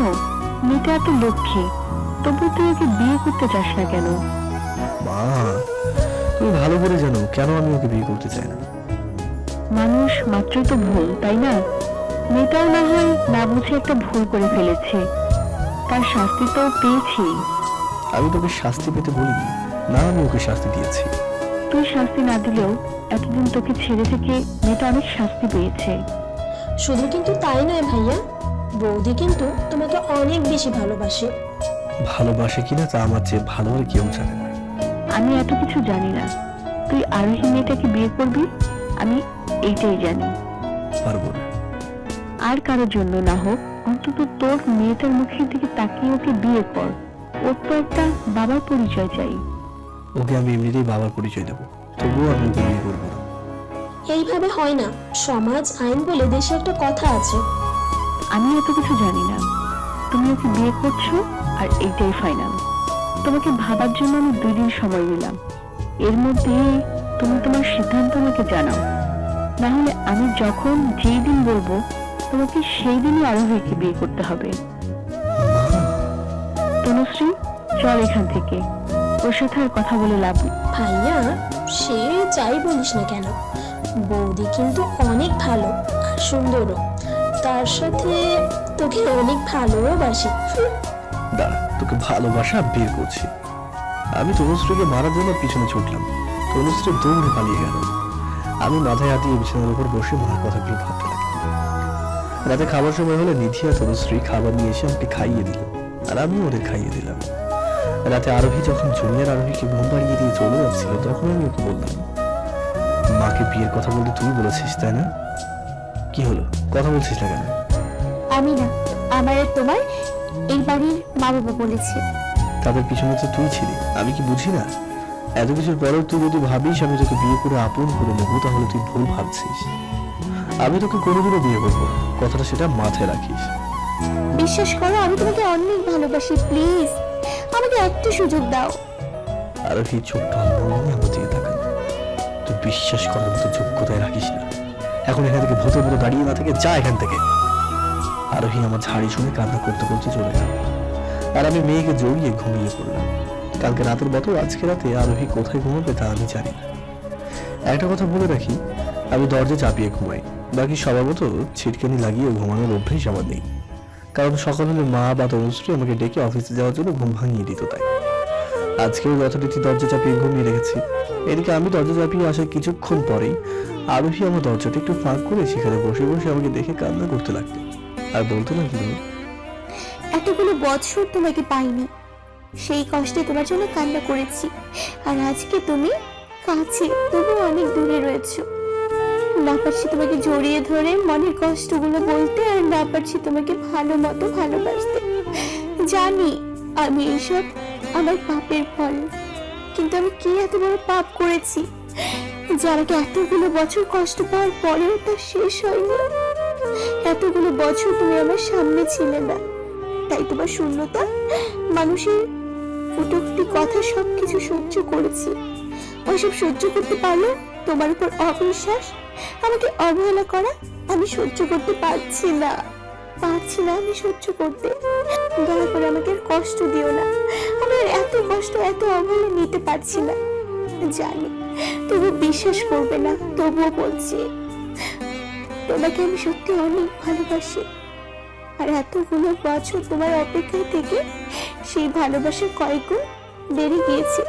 তাই বলছি, যদি তোমার মন না ভরে তাহলে আমাকে শাস্তি দাও, চাইলে আমাকে মেরে ফেলো, আমি হাসি মুখে মৃত্যুবরণ করব, তবু দয়া করে আমাকে আর কষ্ট দিও না।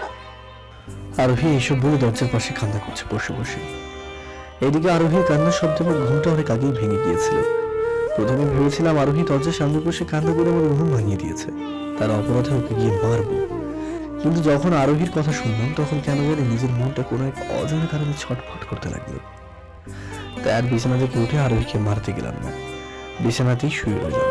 এদিকে আমি ছাড়াও আরোহীর কথা আরেকজন শুনেছিল, যে আরোহীর কথাগুলো শুনে আরোহীর মাথায় হাত রাখে। আরোহী কারো হাতে স্পর্শ পেয়ে মাথা তুলে তাকিয়ে যাকে দেখলো, তাকে দেখে কিছুটা ভয় ও অবাক হয়ে তাড়াতাড়ি বসা থেকে উঠে দাঁড়িয়ে বলল। এদিকে আরোহী মাথা উঁচু করে দেখে আমার মা ওর মাথায় হাত দিয়ে রয়েছে। মাকে দেখে আরোহী দ্রুত বসা থেকে উঠে দাঁড়ায় আর বলে ওঠে, মা, আপনি এখানে? কিছু লাগবে? আমি তো জল নিতে এসেছিলাম, কিন্তু তুই এখানে বসে কি করছিস? আপনি আমাকে বোতলটা দিন, আমি আপনার জন্য জল নিয়ে আসছি। জল আমি নিয়ে এসেছি, তোর আনতে হবে না। ও আচ্ছা। বললি না তুই এখানে বসে কি করছিলি? কিছু না। সবাই ঘরে ঘুমিয়ে রয়েছে আর তুই এখানে একা একা বসে রয়েছিস কেন? এমনি। বুঝেছি, সাগর তোকে ঘরে শুতে দেয়নি তাই তো? না না মা, আপনি ওকে ভুল বুঝছেন, আমাকে শুতে দেবে না কেন? থাক, আমাকে আর বোঝাতে হবে না। আমি সাগরকে গত 7 বছর ধরে চিনি, তাই ভালো করে জানি ও কেমন। একটা সত্য কথা বলবি? হ্যাঁ বলুন, কি কথা? গতকালকে রাতে তো সাগর এখানে থেকেছে, তুই কোথায় ছিলি? কি হলো বল? ছিলাম এইদিকে সেই দিকে। বুঝেছি। মা আরোহীর কথা শুনে বুঝে গিয়েছে আরোহী গতকাল রাতেও এখানে বসে ঘুমিয়ে পড়েছিল, তাই মা আরোহীকে কিছু না বলে সরাসরি দরজা ঠেলে ঘরে এসে আমার কান ধরে টানতে থাকে। কানে ব্যথা পেয়ে আমি মৃদু চিৎকার করতে লাগলাম। মা মা প্লিজ কান ছেড়ে দাও, অনেক ব্যথা পাচ্ছি, প্লিজ মা প্লিজ। ব্যথা দেওয়ার জন্যই তো কান ধরে টানছি, তো ব্যথা পাবি না? আমি কি করেছি যার জন্য তুমি আমাকে এইভাবে ব্যথা দিচ্ছ? একটা মেয়েকে 2 দিন ধরে ঘরের বাইরে রাখিস, লজ্জা করে না? আমি আবার কাকে ঘরে বাইরে রাখলাম? কেন? ওকে যার যেখানে জায়গা আমি তাকে সেখানে রেখেছি। তাই নাকি? দাঁড়া দেখাচ্ছি। মা আরো জোরে আমার কান টানতে লাগলো। মা মা খুব ব্যথা লাগছে তো, এইবারের মতো প্লিজ কানটা ছেড়ে দাও। না ছাড়বো না, লাগুক, আর বেশি ব্যথা লাগুক। মামা ও অনেক ব্যথা পাচ্ছে, প্লিজ ওর কানটা ছেড়ে দিন, আমার জন্য দয়া করে ছেড়ে দিন, ওকে আর ব্যথা দিন না। মেয়েটা তোকে বললো তাই ছেড়ে দিলাম, কিন্তু এরপর থেকে যদি তুই ওকে ঘরের বাইরে বের করে দিস তাহলে আমি তোকে আর বাড়ির ভেতরে ঢুকতে দেবো না, কথাটা মনে রাখিস। মা আমাকে শাসিয়ে চলে যেতে লাগলো। আমি ওকে ঘরের বাইরে বের না করে দিলে ও কোথায় থাকবে আর কোথায় বা ঘুমাবে? এই ঘরে থাকবে আর এই বিছানায় ঘুমাবে। তাহলে আমি কোথায় ঘুমাবো? বিছানা তো কম বড় না, বিছানার একপাশে ঘুমিয়ে পড়বি। মা তোমার কি মাথা খারাপ হয়ে গিয়েছে? ও কি আমার বউ নাকি যে এক ঘরে এক বিছানা ওর সাথে আমি ঘুমাবো? বউ না, কিন্তু 2 দিন পরে বউ হবে। শুধু তাই নয়, তোদের একটা বাচ্চাও আছে। তাছাড়া বাড়িতে আর কোনো ঘর খালি নেই যে সেই ঘরে থাকবে, তাইও তোর সাথে এখানেই থাকবে। কেন, রান্নাঘর আছে, সেখানে কি ঘুমায়? রান্নাঘরে কোথায় ঘুমাবে? মেঝেতে? তোর যদি ইচ্ছা হয় তুই গিয়ে রান্নাঘরে মেঝেতে ঘুমা, কিন্তু ও এই ঘরে আর এই বিছানাতেই থাকবে। মা এত করুণ শুনে দেখি কোনো লাভ নেই, আমি যা বলেছি তাই করতে হবে। আর হ্যাঁ, আমি চলে যাওয়ার পর যদি শুনি তুই মেয়েটার সাথে ঝগড়া করেছিস তাহলে আমার চেয়ে খারাপ কিন্তু আর কেউ হবে না। কথাটা শেষ করে মা চলে গেল। এদিকে আমি অসহায়ের মতো কিছু সময় দাঁড়িয়ে থেকে তারপর আরো লিখে বললাম, কি এবার খুশি তো? আমার সাথে এক ঘরে থাকতে পেরে অনেক খুশি, তাই না? সাগর, তুমি আমাকে ভুল ভাবছো, আমি মাকে বলিনি আমাকে তোমার ঘরে নিয়ে আসতে। থাক থাক, আর ভাব করতে হবে না। তুই কি চাস আর কি চাস না সেটা আমার চেয়ে ভালো আর কেউ বোঝে না। যা এখন শান্তিতে বিছানায় গিয়ে ঘুমা যা। তুমি কোথায় ঘুমাবে? আমি কোথায় ঘুমাই না ঘুমাই তাকে তোকে দেখতে হবে না। তুই বিছানায় গিয়ে ঘুমাতো, সর। তুমি বিছানায় ঘুমাও, আমি নিচে বিছানা পেতে শুয়ে পড়বো, আমার সমস্যা হবে না। আর আপনারা ভাব করে নিচে ঘুমাতে হবে না। এখন নিচে ঘুমিয়ে কালকে সকালে মাকে গিয়ে আবার বলবেন, তখন আমাকে আবারও মা খেতে হবে। বিশ্বাস করো, আমি কাউকে কিচ্ছু বলবো না। একবার আপনাকে বিশ্বাস করেছিলাম, তার ফল হাতে নাতেই পেয়েছি, তাই আপনাকে বিশ্বাস করার সাহস আমার নেই। কথাটা শুনে আরোহী ছল ছল চোখে আমার দিকে তাকালো। আরোহীর এইভাবে তাকানো দেখে নিজেকে নিজেই বকলাম, কেন যে না বুঝে কি না কি বলে ফেললাম। সবকিছুই স্বাভাবিক করার জন্য তাড়াতাড়ি বললাম, না না অনেক রাত হয়েছে, এবার ঘুমিয়ে পড়ুন যান, আমি সোফায় ঘুমাচ্ছি। তাড়াতাড়ি বলে আমি লাইটটা বন্ধ করে সোফায় শুয়ে পড়লাম, আর আরোহী বিছানায় গিয়ে শুয়ে পড়লো। এত তাড়াতাড়ি করার কারণে আরোহী যদি আরো কিছু সময় সেখানে দাঁড়িয়ে থাকতো তাহলে নির্ঘাত আরোহী কান্না করে দিত। তার সাথে আমি যে এতদিন আরোহীর ওপর আবার দুর্বল হয়ে গিয়েছে তার ফলে ওকে কান্না করতে দেখে নিজের উপর নিয়ন্ত্রণ হারিয়ে আরোহীকে আপন করে নিতাম। শুয়ে পড়া কিছু সময়ের মধ্যেই আমার কানে আরোহীর কান্নার আওয়াজ আসলো। তার আগে কণ্ঠে বললাম, এই তুমি নেখা কান্না থামাতো, নাহলে এসে বালিশ চাপা দিয়ে একেবারে মেরে রেখে দেবো। তারপর আরোহী চুপ হয়ে গেল। জানি এরপরেও সে কান্না করছিল, কিন্তু সেটা নিশ্চুপ হয়ে। আরোহীর দিক থেকে মনটা সরিয়ে ঘুমিয়ে পড়লাম। পরের দিন থেকে শুরু হলো আমার এই ওপরে অত্যাচার। যেখানে যায় না কেন নিধি, তনুশ্রী, বৌদি, ভাইয়া, আপন মা বাবা, পালিত মা বাবা, জয় এবং বাকি বন্ধুরা যার সামনে যায় না কেন তার একই কথা, বিয়েতে রাজি হয়ে যাও না করতে। তার সাথে মেয়েটাকেও লেলিয়ে দিয়েছে। সে বারবার কানের কাছে এসে বলছে, দাদা দাদা তুমি আমার মাকে বিয়ে করলো না, আমি আমার মা বাবার বিয়ে দেখবো, কি মজা কি মজা। এইভাবে 2 দিন কেটে গেল। এই 2 দিন এই পরিবারের সাথেও আমার আবার স্বাভাবিক সম্পর্ক হয়ে গেছে। আমাকে নিয়ে জোরাজোরি দেখে আরোহী খুশি, তার সাথে বিয়ের স্বপ্ন দেখা শুরু করে দিয়েছে সে। 3 দিনের দিন সকালে আমি আমার রুম থেকে তৈরি হয়ে নিচে নামতেই 2 পরিবারের বন্ধুরা সবাই আমাকে ঘিরে ধরল। আর মা জিজ্ঞাসা করলো, এখন বল কি সিদ্ধান্ত নিলি? কোন বিষয়ে? তোর বিয়ে বিষয়ে। সিদ্ধান্তটা কি জানাতেই হবে? হ্যাঁ। আচ্ছা, তাহলে আজকে আমি শহর থেকে ঘুরে আসি, তারপর সিদ্ধান্ত জানাবো। শহরে কি এমন আছে যে শহর থেকে আসার পর সিদ্ধান্ত জানাবি? যখন ফিরে আসবো তখনই জানতে পারবে। সে তুই যা বলিস না কেন, আগামী 15 দিনের ঠিক আছে, তাহলে বিয়ের ব্যবস্থা করতে থাকো। আমি শহর থেকে এসে তোমাদের সিদ্ধান্ত জানাচ্ছি। তারপর আমি নাস্তা করে শহরে চলে গেলাম। সারাদিন শহরে থেকে বিকেলের দিকে আমার শহরের সব বন্ধুদের নিয়ে বাড়িতে ফিরলাম। আর বাড়িতে ফিরে যা বললাম তা শোনার পর সবার সাথে আরোহীকেও অনেক খুশি দেখালো। কিন্তু সেই খুশি বেশি সময় স্থায়ী ছিল না, কারণ সব শেষে যা বললাম তা শুনে আরোহীর পায়ের নিচ থেকে মাটি সরে গেল।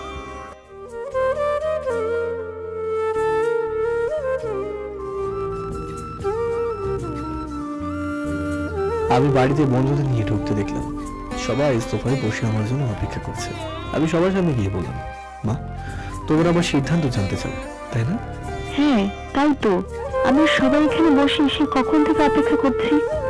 মা, আমি এই বিয়েটা করতে রাজি রয়েছি। সাগর, তুই সত্যি বলছিস?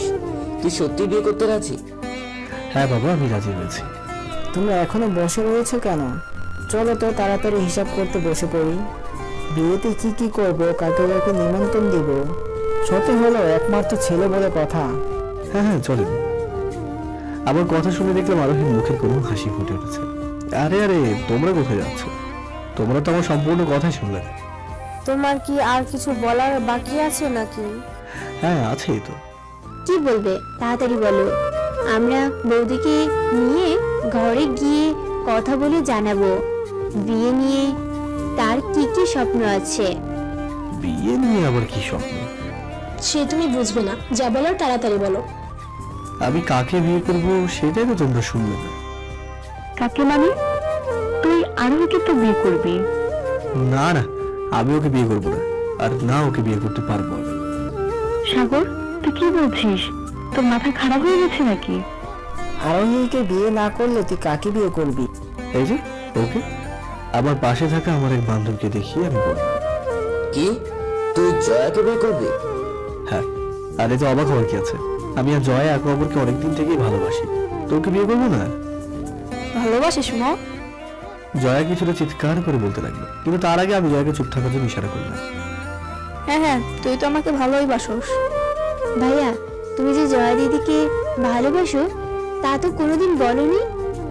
তুই একটা পিচ্ছি মেয়ে, তোকে সব কথা কেন বলবো? ভাইয়া, ভাইয়া, তোমার কি মাথা খারাপ হয়ে গিয়েছে? তুমি যদি ওই মেয়েটাকে বিয়ে করো তাহলে জুনিয়র আরোহীর কি হবে? কি হবে মানে? আমার মেয়ে আমার সাথে থাকবে? তুমি অন্য একটা মেয়েকে বিয়ে করবে আর মেয়েকে তোমার সাথে রাখবে, এটা কিভাবে সম্ভব?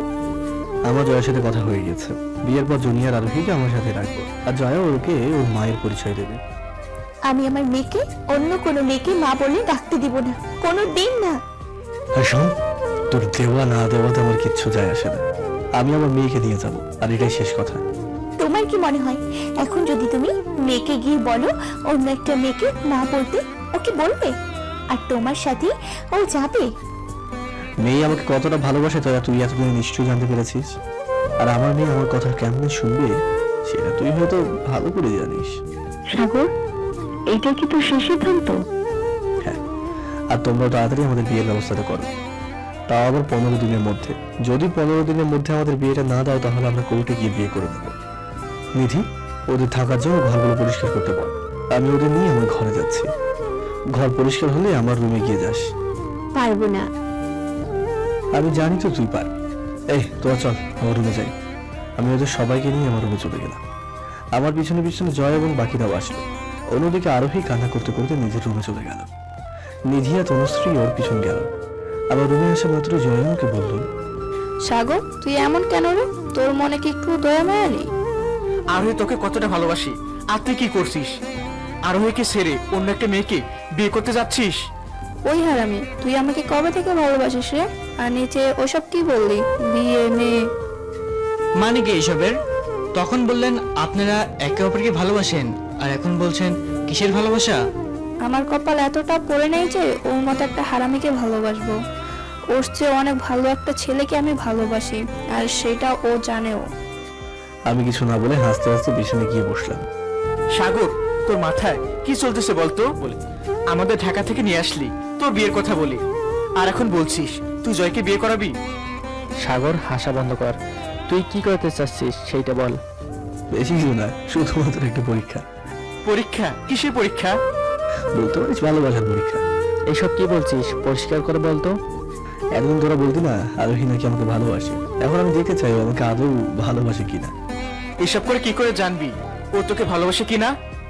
ও যদি আমাকে ভালোবাসে তাহলে নিশ্চয়ই এই বিয়ে ভাঙানোর সর্বোচ্চ চেষ্টাটা সে করবে। আর যদি উল্টাপাল্টা কিছু করে ফেলে? আরোহীকে আমি যতদূর চিনি ও যুদ্ধের আগে হার মেনে নেওয়ার বিয়ে না, তাই উল্টোপাল্টা কিছু ও সেটা করবে। এখন আমাদের কি করতে হবে? বেশি কিছু না, যা বললাম, বেশি কিছু না, যা বললাম তা কাউকে বলবি না, আর চুপচাপ ভালো করে বিয়ের আয়োজন করতে থাক। যদি আরোহী তোর পরীক্ষায় সফল হয়ে যায় তাহলে কি করবি? বিয়ে দিন ওকে বিয়ে করে দেবো। আর যদি বিফল হয়ে যায়? বিফল হওয়ার কোনো সুযোগই নেই, তারপরে যদি বিফল হয়ে যায় তাহলে পরেই দেখা যাবে। আচ্ছা, আর যা ওকে কিন্তু কয়েকদিন আমার প্রেমিকার অ্যাক্টিং করতে হবে প্লিজ দোস্ত, না করিস না, নাহলে আমার সব প্ল্যানিংটা মাটি হয়ে যাবে রে। ঠিক আছে, করব, আর ভাব করতে হবে। ও, তোদের তো পরিচয় করিয়ে দেওয়া হয়নি, দাঁড়া আমি তোদের সাথে পরিচয় করিয়ে দিয়েছি। তারপর শহরের বন্ধুগুলোর সাথে গ্রামের বন্ধুগুলোকে পরিচয় করিয়ে দিয়ে আড্ডা দিতে লাগলাম। এইদিকে নিধি আর তনুশ্রী আরোহীর পিছনে পিছনে নিধির ঘরে গিয়ে দেখে আরোহী কান্না করছে। নিধি আরোহীর হাতে হাত রাখতেই আরোহী তাকিয়ে নিধিকে দেখে জড়িয়ে ধরে কান্না করতে থাকে আর বলতে থাকে, বৌদি কান্না করো না, সব ঠিক হয়ে যাবে। কিভাবে সব ঠিক হবে? তোমার ভাইয়া অন্য একটা মেয়েকে বিয়ে করতে যাচ্ছে যে। বিয়ের এখনো 15 দিন বাকি রয়েছে, তুমি চিন্তা করো না, আমার ভাইয়াকে বুঝিয়ে বলবো। আমি তোমার ভাইয়াকে ভালো করেই চিনি, ও একবার যা বলে করেই ছাড়ে, তুমি ওকে বুঝতে পারবে না। তুমি ঠিক বলেছ, আমরা ভাইয়াকে বুঝাতে পারবো না, আর না ভাইয়াকে ওই মেয়ে বিয়ে করা থেকে আটকাতে পারবো। তাই যা করার তোমাকেই করতে হবে। আমি কি করব? ভাইয়া সবার সামনে আমাকে পিচ্চি বলে অপমান করেছে, তাই তোমাকে আমি একটা বুদ্ধি দিচ্ছি কি করে ভাইয়াকে জব্দ করবে। কি বুদ্ধি? যেভাবেই হোক না কেন ভাইয়াকে তুমি শাসন করবে, আর কোনোভাবেই ওই মেয়েটার আশেপাশে যেতে দিবে না। ওকে তো আমি এমনিতেই এই পেটনির আশেপাশে যেতে দিব না। এই তো লক্ষ্মী মেয়ের মতো কথা। আর শোনো, ভাইয়া ভালো কথার মানুষ না, তাই ওকে শাসন করেই বোঝাতে হবে তুমি ওকে কত ভালোবাসো। এই কথাটা তনুশ্রী একদম ঠিক বলেছে, তুমি ওর কথা অনুসারেই কাজ করবে। এর ফলে যদি এতে বিপরীত হয়ে যায় তখন কি হবে? কিচ্ছু হবে না, আমরা আছি তো নাকি? তাহলে তোমরা বলেছো তোমাদের কথা শুনে ওকে শাসনের উপর রাখতে। হ্যাঁ, ছেলেদের শাসনের উপর না রাখলে ওরা অনেক বেড়ে যায়। দেখো না আমারটা কেমন শাসনের উপরে রাখি, তাই তো কোনো মেয়ের দিকে চোখ তুলেও তাকায় না। ঠিক আছে, তাহলে কালকে থেকে তোমাদের কথা অনুসারে কাজ করব। কাল না, আজকে, এখন থেকে এই অনুসারে কাজ করবে। একটা কথা মনে রেখো, যত দেরি করবে তত বেশি ক্ষতি হবে। আচ্ছা। আর এদিকে আমরা বাড়ির সবাইকে আমাদের দলে নিয়ে আসি। তার সাথে ভাইয়ের বিরুদ্ধে ওর মেয়ের কানে বিষ ঢেলে দেব। কি করে? কি? মেয়েটাকে কিন্তু উল্টাপাল্টা কিছু বলো না। একটা কথা মনে রেখো, মেয়েটা আমাদের বাড়ির অতিথি। মনে থাকবে। আর তুমি চিন্তা করো না, বেশি কিছু বলবো না, শুধু তোমার আর ভাইয়ের প্রেম কাহিনীগুলো বলবো। আচ্ছা, তাহলে যাও কাজে লেগে পড়ো, আর আমরাও আমাদের কাজে লেগে পড়ি। আচ্ছা। তারপর আর কি, মুহূর্তের মধ্যে দুই বোন বাড়ির সবাইকে ওদের দলে নিয়ে আমাকে আর আমার বন্ধুদেরকে আরেক দলে বানিয়ে দিল। তার সাথে এদিকে আমার উপর শুরু হলো আরোহীর শাসন। আরোহী কি কি শাসন করলো তা নিশ্চয়ই পরের পার্টে জানতে পারবে। আমরা এইদিকে কথা বলছি, তখন আরোহী আমাদের রুমে আসলো। আরোহীকে আমি রুমে দেখে আরোহীকে দেখিয়ে জয়ের সাথে আরো বেশি হাসাহাসি করতে লাগলাম। জয়াকে বললাম একটু নাটক করতে, যেমন বলা জয়াও তেমন কাজ করতে শুরু করে দিল। কিছু সময় পর আরোহীর দিকে তাকিয়ে দেখলাম আরোহী আগে বসছে। কিছু সময় পর আরোহী বলল, সাগর, ওনাদের ঘর গুছিয়ে দিয়েছি, এখন ওনারা ওনাদের ঘরে যেতে পারে। আচ্ছা এখন তুই যা। আমি এদিকে আবার সবার সাথে কথা বলতে লাগলাম, আর আরোহী সেখান থেকে তাকিয়ে চুপ করে দাঁড়িয়ে রইল। তাই আমি আবারও আরোহীকে বললাম, কি হলো, এখানে দাঁড়িয়ে রয়েছিস কেন? তোকে না যেতে বললাম? কথা কি কানে নেয় না নাকি? তোমার সাথে আমার কিছু কথা আছে। আমি এখন তোর সাথে কথা বলতে পারবো না, যা এখান থেকে। আরোহী চুপ করে সেখানে দাঁড়িয়ে রইল। কি হলো, ঘাত তাড়ার মতো দাঁড়িয়ে রয়েছিস কেন? বললাম না তোমার সাথে আমার কথা আছে।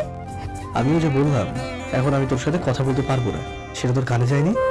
আমি তোমার সাথে কথা না বলে এখান থেকে কোথাও যাব না। আচ্ছা সাগর, তুই তাহলে ওনার সাথে কথা বল, আমরা পরে তোর সাথে আবার কথা বলবো নে। আচ্ছা তাহলে যা, ওই যা ওদের সবাইকে নিয়ে ওদের রুম দেখিয়ে দিয়ে আয়। আরোহীকে উদ্দেশ্য করে বললাম। কি হলো, কথা কানে যায়নি? জয়, তুমি একটু ওদের রুম দেখিয়ে দিয়ে আসো তো। কেন? জয়া যাবে কেন? তুই কি করবি? আমি তোমার সাথে কথা বলবো। আমি ওদের রুম দেখিয়ে দিয়ে এসেও তো কথা বলতে পারবি। না, কেন, কি সমস্যা? আমি তোমার সাথে একটা কথা বলতে চাই। কি এমন কথা বলবি যে একা বলতে হবে? যখন বলবো তখনই শুনতে পারবে। তুই কে যে তোর সাথে আমি একা কথা বলবো? যত সব ফালতু মেয়ে কোথাকার। তোর সাথে কথা বলতে চেয়েছি, এই তোর ভাগ্য, আর তুই কিনে এসেছিস আমার সাথে কথা বলার জন্য একা। যত সব। আরে আরে, তোদের ঝগড়া করতে হবে না, আমরা চলে যাচ্ছি, তোরা শান্তিতে কথা বল। মামা, দেখে কিন্তু মনে হচ্ছে আরোহী অনেক রেগে আছে, তাই সাবধানে থাকিস। জয় আমার খানে খানে বলল। আমি কিছু না বলে রাগে দৃষ্টিতে জয় দিকে তাকাতেই জয় ওদের দিয়ে দৌড়ে পালালো। আরোহী রাগ দেখে অবশ্য আমি ভিতরে ভিতরে কিছু ভয়ও পাচ্ছি। ওরা ঘর থেকে বের হওয়ার সাথে সাথে আরোহী টপ করে দরজাটা বন্ধ করে দিয়ে রাগে চেহারা দিয়ে আমার দিকে এগিয়ে আসতে লাগলো। এই তুই দরজা বন্ধ করলি কেন? দাঁড়া বলছি। কি হলো? তুই আমাদেরকে এভাবে এগিয়ে আসছিস কেন? তুই এতক্ষণ আমাকে কি কি জানি বলছিলি? আমার সামনে এসে দাঁড়িয়ে কোমরে নিজের শাড়ি নাচল গুজতে গুজতে বলল, কিছু তো না, শাড়ির আঁচল কোমরে গুজছিস কেন? হ্যাঁ, ভয় পেয়ে খুব গলা তো শুকিয়ে আসছে, কপালে ঘাম পড়ছে তো। আমি ঘাটতারা ফালতু মেয়ে, তাই না? কি হলো, কথা বলছিস না কেন? বুঝেছি, তুই এমনিতেই কথা বলবি না। তারপর আর কি, আরোহীর এক ধাক্কায় আমি বিছানায় পড়ে গেলাম। মাথার কাছে রাখা ফলের ঝুড়ি থেকে ছুরি নিয়ে আমার গলার সামনে ধরল। সবকিছু এত তাড়াতাড়ি হলো যে আমি কিছুই বুঝতে পারলাম আর না পারলাম আরোহীকে আটকাতে।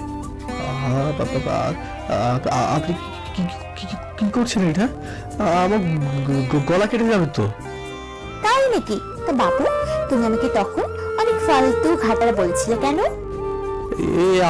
আমাকে একদম বাবু বলে ডাকবে না। আমি কি এখন ছোট আছি নাকি যে বাবু বলছো? আমার যা ইচ্ছে তোকে আমি তাই বলে ডাকবো। বেশি কথা বলবি তো একেবারে দিব। না না, আমি কিছু বলবো না, তোমার যা ইচ্ছে তুমি তাই বলো। এই তো লক্ষ্মী ছেলের মতো কথা। এইবার তাহলে ছুরিটা গলা থেকে সরাও। আগে বল, তুই আমাকে সবার সামনে ঘাটতারা ফালতু মেয়ে বললি কেন? ভুলে বলে ফেলেছি তো, এইবারের মতো ক্ষমা করে দাও প্লিজ। যদি তুই আমার একটা কথা শুনিস তাহলে দিতে পারি। একটা কেন, আমি একটা সব কথা শুনবো, তারপরে প্লিজ ছুরিটা গলা থেকে সরান না গো। আগে আমার কথাগুলো শুন, তারপর রাজি কিনা বল, তারপর সবার। কি কথা? 15 দিনের দিন যখন বিয়ে হবে তখন এই মেয়েটাকে বাদ দিয়ে আমাকে বিয়ে করবি। করবো। এরপর থেকে আর কখনোই জয়া নাকি ফয়া ওর আশেপাশেও যাবি না। যদি যাস তাহলে কি করবো বুঝতেই তো পারছিস। যাবো না। সব সময় আমার পেছনে পেছনে থাকবি। হ্যাঁ, থাকবো। আমাকে সবসময় তুমি করে বলবি। বলবো। আমাকে আর কখনো কষ্ট দিবি না। না, দিব না। আর আমাকে আজকে থেকে অনেক ভালোবাসবি। হ্যাঁ, বাসবো। এই তো লক্ষ্মী ছেলের মতো কথা। এবার একটু চুম্মা দাও তো। আরোহী আমার গলা থেকে ছুরিটা কিছুটা দূরে সরিয়ে রাখলো। কি বলছিস? তুই মাথা খারাপ হয়ে গেছে নাকি? আমি তোকে কিস করবো কোন দুঃখে? হ্যাঁ, বুঝেছি, এভাবে কাজ হবে না। বাবু, তুমি দরজা কি করছো? দরজা খুলো, তোমার সাথে আমি খেলবো। জুনিয়র আরোহী দরজায় থাপ্পড় দিতে বললো, দেখো মেয়েটা ডাকছে তো, এইবার তো আমার উপর থেকে উঠে দরজাটা খুলে দাও। না, মেয়েটা আর আসার সময় পেল না। এতদিন পর জামাইকে পেলাম আর ওকে না এখানে এসে বেগড়া বাজাচ্ছে। কি হিংসুটে মেয়ে রে বাবা, নিজের মেয়ের সাথেও হিংসে করে। আমার মুখ ফুসকে বেরিয়ে গেল কথাটা। মেয়ে হয়েছে তো কি হয়েছে, ওর জন্য কি আমি আমার জামাইকে আদর করতে পারবো না? আর হ্যাঁ, আমি হিংসুটে ভালো। তাতে তোর কি? না, আমার আবার কি? আমার কিছু না। বাবু দরজা খুলো তাড়াতাড়ি। আবার দরজায় থাপ্পড় দিতে লাগলো। এখন তুমি যদি দরজাটা না খোলো তাহলে কিন্তু থাপ্পড়ে দরজাটা ভেঙে ফেলবে। তাই তো দেখছি, কি আর করার, দরজাটা খুলতেই হবে। আরোহী আর উপায় না পেয়ে আমার উপর থেকে উঠে দরজাটা খুলে দিতে গেল। কিন্তু তার আগে আমার কপালে ছোট্ট খুদে একটা চুম্মা দিয়ে গেল। আরোহী দরজাটা খুলে দিল। জুনিয়র আরোহী আমার কাছে আসলো আর মুখ ফুলিয়ে বলল, বাবু তুমি দরজা বন্ধ করতে এত দেরি করলে কেন? মামুনি, এতে আমার কোনো দোষ নেই, সব দোষ তোমার মার, কারণ সে আমাকে দরজা খুলতেই দেয়নি। মা, কথাটা সত্যি নাকি? আসলে মামুনি হয়েছে কি, আসলে তোমার বাবুর সাথে আমার একটু কাজ ছিল তো, সেজন্যই করলাম। আচ্ছা যাও, তোমাকে এইবারের মতো মাফ করে দিলাম। বাবু চলো এখন আমরা খেলি। হ্যাঁ চলো, তারপর আর কি। আমরা খেলতে লাগলাম আর আরোহী চলে গেল। সেই দিন রাতে যখন আরোহী দুনিয়ার আরোহীকে ঘুম পাড়িয়ে দিল, তারপর আমি আরোহীকে বললাম, যাও এবার ঘরের বাইরে যাও। ঘরের বাইরে যাবো কেন? আজকে থেকে আমি তোমার সাথে এই ঘরে থাকতে পারবো না। কেন কেন? মা যে কালকে রাতে আমাদের এক ঘরে থাকতে বলো, তা কি ভুলে গিয়েছো? ভুলিনি, কিন্তু কালকের পরিস্থিতি আর আজকের পরিস্থিতি এক না। তাই বুঝি? তা ভিন্নটা কোথায় একটু বলবে? কালকে আমার হবু বউ এই বাড়িতে ছিল না, কিন্তু আজকে আমার এই বাড়িতে আমার হবু বউ রয়েছে। আর সে যদি জানতে পারে তুমি আর আমি এক ঘরে রয়েছি, তাহলে সে অনেক কষ্ট পাবে। তার সাথে সে রাগ করে বিয়েটা নাও করতে পারে। তাই নাকি? হ্যাঁ, তুমি ওই শয়তানের মতো হাসছো কেন এইভাবে? তাহলে তো ওকে কি বলে দিতে হয়, তুমি কালকে রাতে আমার সাথে এক ঘরেই ছিলে। এই না না, প্লিজ এমনটা করো না। করতেই তো হবে, তাছাড়া তোকে না বলেছি ওই মেয়েটাকে বিয়ে করার চিন্তা বাদ দিতে? কেন বাদ দেবো কেন? সন্ধ্যার কথা কি ভুলে গিয়েছিস? সন্ধ্যার কথা মনে হতেই আমি আবারও চুপ হয়ে গেলাম। কি কথা বেরোচ্ছে না কেন? ওই বিষয়ে আমি কথা বলতে চাই না। তুই আমার ঘর থেকে বের হতো। আমি এই ঘর থেকে কোথাও যাব না। তাহলে আমি যাচ্ছি, তুই থাক এখানে। যাও যাও, কে না করেছে? তুমি যদি দরজার বাইরে যাও তাহলে সাথে সাথে ঘর থেকে বের হয়ে যাবে। তুমি আবার কোথায় যাবে? বেশি দূরে না, মায়ের রুমে যাবো আর বলবো তুমি ঘর থেকে বেরিয়ে গিয়েছো। তারপর তো জানো তোমার সাথে কি হবে। আমি চুপ করে দাঁড়িয়ে রইলাম। এখন আর ভাবনা করে চুপচাপ সোফায় গিয়ে ঘুমিয়ে পড়ো, যাও, না হলে সন্ধ্যার ঘটনা আবার করব। কি আর করা, আরোহীর ভয়ে বা মায়ের ভয়ে চুপচাপ সোফায় গিয়ে শুয়ে পড়লাম। তারপর আরোহী লাইটটা বন্ধ করে শুয়ে রইল। আরোহী বিছানায় শুয়ে শুয়ে মুচকি হাসতে লাগলো। আমাকে এমন শাসন করে আরোহী আজকে খুব খুশি। আমিও আজকে কিছুটা খুশি, কারণ আমার মিষ্টি শাসন কান্না ভালো লাগে। একটা কথা বলে রাখি, আমাদের বাড়ির রান্নার থেকে সব কাজ এখন আরোহী একাই করতো। আর বড় বৌদির কাজ ছিল মা বাবা বাচ্চা আর বাকিদের দেখাশোনা করা। বৌদি চাইলেও আরোহী বৌদিকে রান্না করে ঢুকতে দেয় না। শুধু তাই না, আরোহী রান্না করার সময় কাউকেই রান্নার কাজে সাহায্য করতে দেয় না। তো পরের দিন সকালে আরোহী সকালে নাস্তার কাজ শেষ করে দুপুরে রান্না করতে চলে গেল। এর মধ্যে নিধিয়া তনুশ্রী মিলে জয়ের কানে তামা তামা করে ফেলেছে। আর আমার আর আরোহীর প্রেম কাহিনী বলতে বলতে সকালে নাস্তা করে আমি ঘরে বসে রয়েছি, তখন জয়া দুই কান হাত দিয়ে ঢেকে রেখে আমার ঘরে আসলো। জয়াকে এমন ভাবে আসতে দেখে আমি জিজ্ঞাসা করলাম, কিরে তুই কান ধরে রেখেছিস কেন? ভাই তুই আমাকে বাঁচা, আমি আর পারছি না। কি পারছিস না? তোর দুই বোনকে নিতে পারছি না। কেন, ওরা আবার তোর সাথে কি করলো? কি করে নেই বল, তোরা আর তোর আরোহের প্রেম কথা বলতে বলতে ওরা আমার কান তামা তামা করে ফেলেছে। এই কথা? তুই ফাজলামি মনে করছিস আমি এইদিকে পাগল হয়ে যাচ্ছি আর তুই আমাকে ফাজলামি মনে করছিস? আচ্ছা আচ্ছা, রাগ করিস না। তুই এক কাজ কর। কি কাজ? তুই ওদের সত্যিটা বলে দে। তাহলে তোর প্ল্যানিং এর কি হবে? ওরা তো সবাইকে বলে দিবে। তুই ওদের বলার আগে বলবি যাতে কাউকে না বলে। সত্যি বলছিস? হ্যাঁ। আচ্ছা বলবো, এখন তোর সাথে একটু কথা বলে নিই। তাহলে বস এখানে। আচ্ছা। তারপর জয়া আমার পাশে বসে গল্প করতে লাগলো। হঠাৎ কোনো এক কাজে আরোহী রুমে আসে আর আমাদের হাসি হাসি করে গল্প করতে দেখে রেগে আমাকে বলে, সাগর আমার সাথে আসো।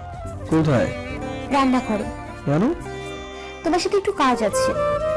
আচ্ছা বেশ, আসছি। তারপর আর কি, আমি আরোহীর পিছনে পিছনে আরোহীর সাথে রান্নাঘরে গেলাম। কি বলবে বলো? এখন চুপচাপ এখানে দাঁড়িয়ে থাকো।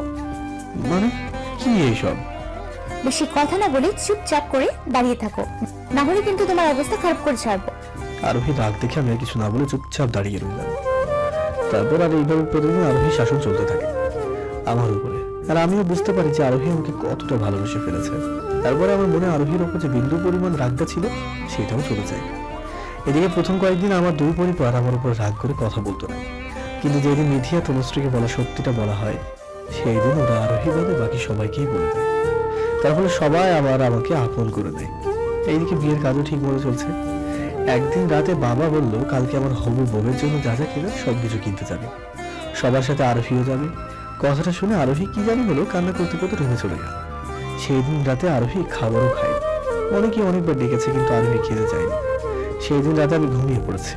হঠাৎ করে আমার ঘুম ভেঙে যায় আর আমি বুঝতে পারি আরোহী আমার পা ধরে কান্না করছে আর বলছে, সাগর, জানি, দয়া করে আমাকে ক্ষমা করে দাও।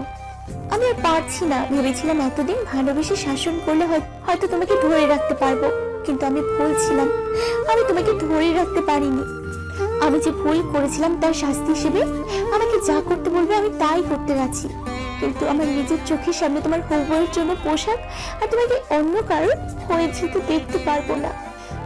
আমি তোমাকে অন্য কারোর হতে দেখতে। এর চেয়ে আমি মরে যেতে রাজি আছি। তাই চলে যাচ্ছি এই পৃথিবী ছেড়ে, তোমাকে ছেড়ে। একটি রিকোয়েস্ট, দয়া করে আমাদের মেয়েটাকে কষ্ট দিও না। ওকে সবসময় ভালোবেসে আগলে রেখো। চলি, ভালো থেকো আর সবসময় সবাইকে ভালো রেখো। কথাটা শেষ করে আরোহী বের হচ্ছিল, তখন আমি তাড়াতাড়ি উঠে আরোহীর হাতটা ধরে ফেলি। হঠাৎ আরোহী হাতের উপরে কারো হাত অনুভব করে তাড়াতাড়ি পিছনে ঘুরে তাকিয়ে দেখে আমি ওর হাত ধরে রয়েছি। আমি আরোহীকে বললাম, কোথায় যাচ্ছ? মরতে যাচ্ছ? তুমি ঘুমাওনি? আমি ঘুমালে তোমার জন্য খুব ভালো হতো, তাই না? একবার ভেবেছ মারা গেলে আমাদের মেয়ের কি হতো? পাগলি মেয়ে, কান্না করছো কেন? মরে গেলে কি সবকিছু সমাধান হয়ে যাবে? কি করব? তোমাকে যে আমি অন্য কোনো মেয়ের পাশে দেখতে পারবো না। অন্য কোনো মেয়ে কোথায়? আমার পাশে তো তুমিই আছো। এখন আছি, কালকে তো ওই পেতনিতে থাকবে। আরে পাগলি, ওই জায়গায় অন্য কেউ নিতে পারবে না। তাহলে বিয়ে যে? ওইটা তো তোমার সাথেই হচ্ছে। সত্যি? হ্যাঁ বাবা, সত্যি। তাই তো বলি, আমার বাড়ির সবাই এত খুশি মনে বিয়ের কাজ করছে কেন? এতক্ষণে বুদ্ধি খুলেছে। তাহলে এইসব কি ছিল? সব তোমাকে পরীক্ষা করার চেষ্টা। তোমার পরীক্ষায় কত পেলাম? 100-তে 100। সে না হয় হলো, কিন্তু জয়াকে? ও আমার বান্ধবী, আর ওকে নাটক করতে বলেছিলাম। কি কপাল! এইটা যে নাটক ছিল আমি বুঝতেই পারলাম না। যদি বুঝতে পারতাম তাহলে এতদিন কষ্ট পেতে হতো না। তাই মানছো তো তোমার দোষে তুমি কষ্ট পেয়েছো? দোষটা আমার না, দোষটা তোমার। কিভাবে? তুমি তো আমাকে কোনো সূত্রই দাওনি। যদি সূত্র দিতে তাহলে আমি ঠিকই সবকিছু বুঝে ফেলতাম। যেদিন বিয়ে করতে রাজি হয়েছি সেই দিনও তো আমি সূত্র দিয়েছি। কি করে? এই যে জয়ার পরিবারকে না এতে একটা মেয়ের বিয়ে হবে আর তার মা বাবা আসবে না, সেটা তো হয় না। তাই তো, আমি তো এই দিকটা খেয়ালই করিনি। করবেও না। এখন যাও, অনেক রাত হয়েছে, ঘুমাও। এই না, চলো না একটু বেলকনিতে যাই। এখন? হ্যাঁ চলো, অনেক দিন ধরে তোমার সাথে মন খুলে কথা হয় না, তাই আজকে সারা রাত কথা বলবো। ঠিক আছে, চলো। তারপর আমরা চলে গেলাম ব্যালকনিতে। সেখানে গিয়ে ভালোই সারা রাত কথা বলে কাটিয়ে দিলাম। পরের দিন থেকে সবাই মিলে আমাদের বিয়ে তোড়জোড় করতে লাগলো। দেখতে দেখতে আমাদের বিয়েটাও হয়ে গেল।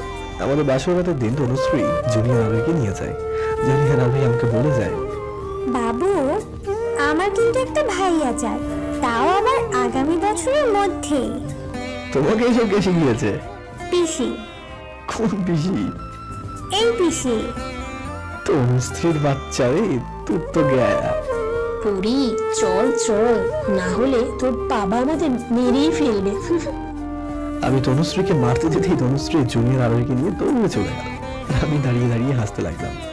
এইভাবে দেখতে দেখতে সেই দিন রাতটা কেটে যায়। তার সাথে অনেকগুলো দিনও কেটে যায়।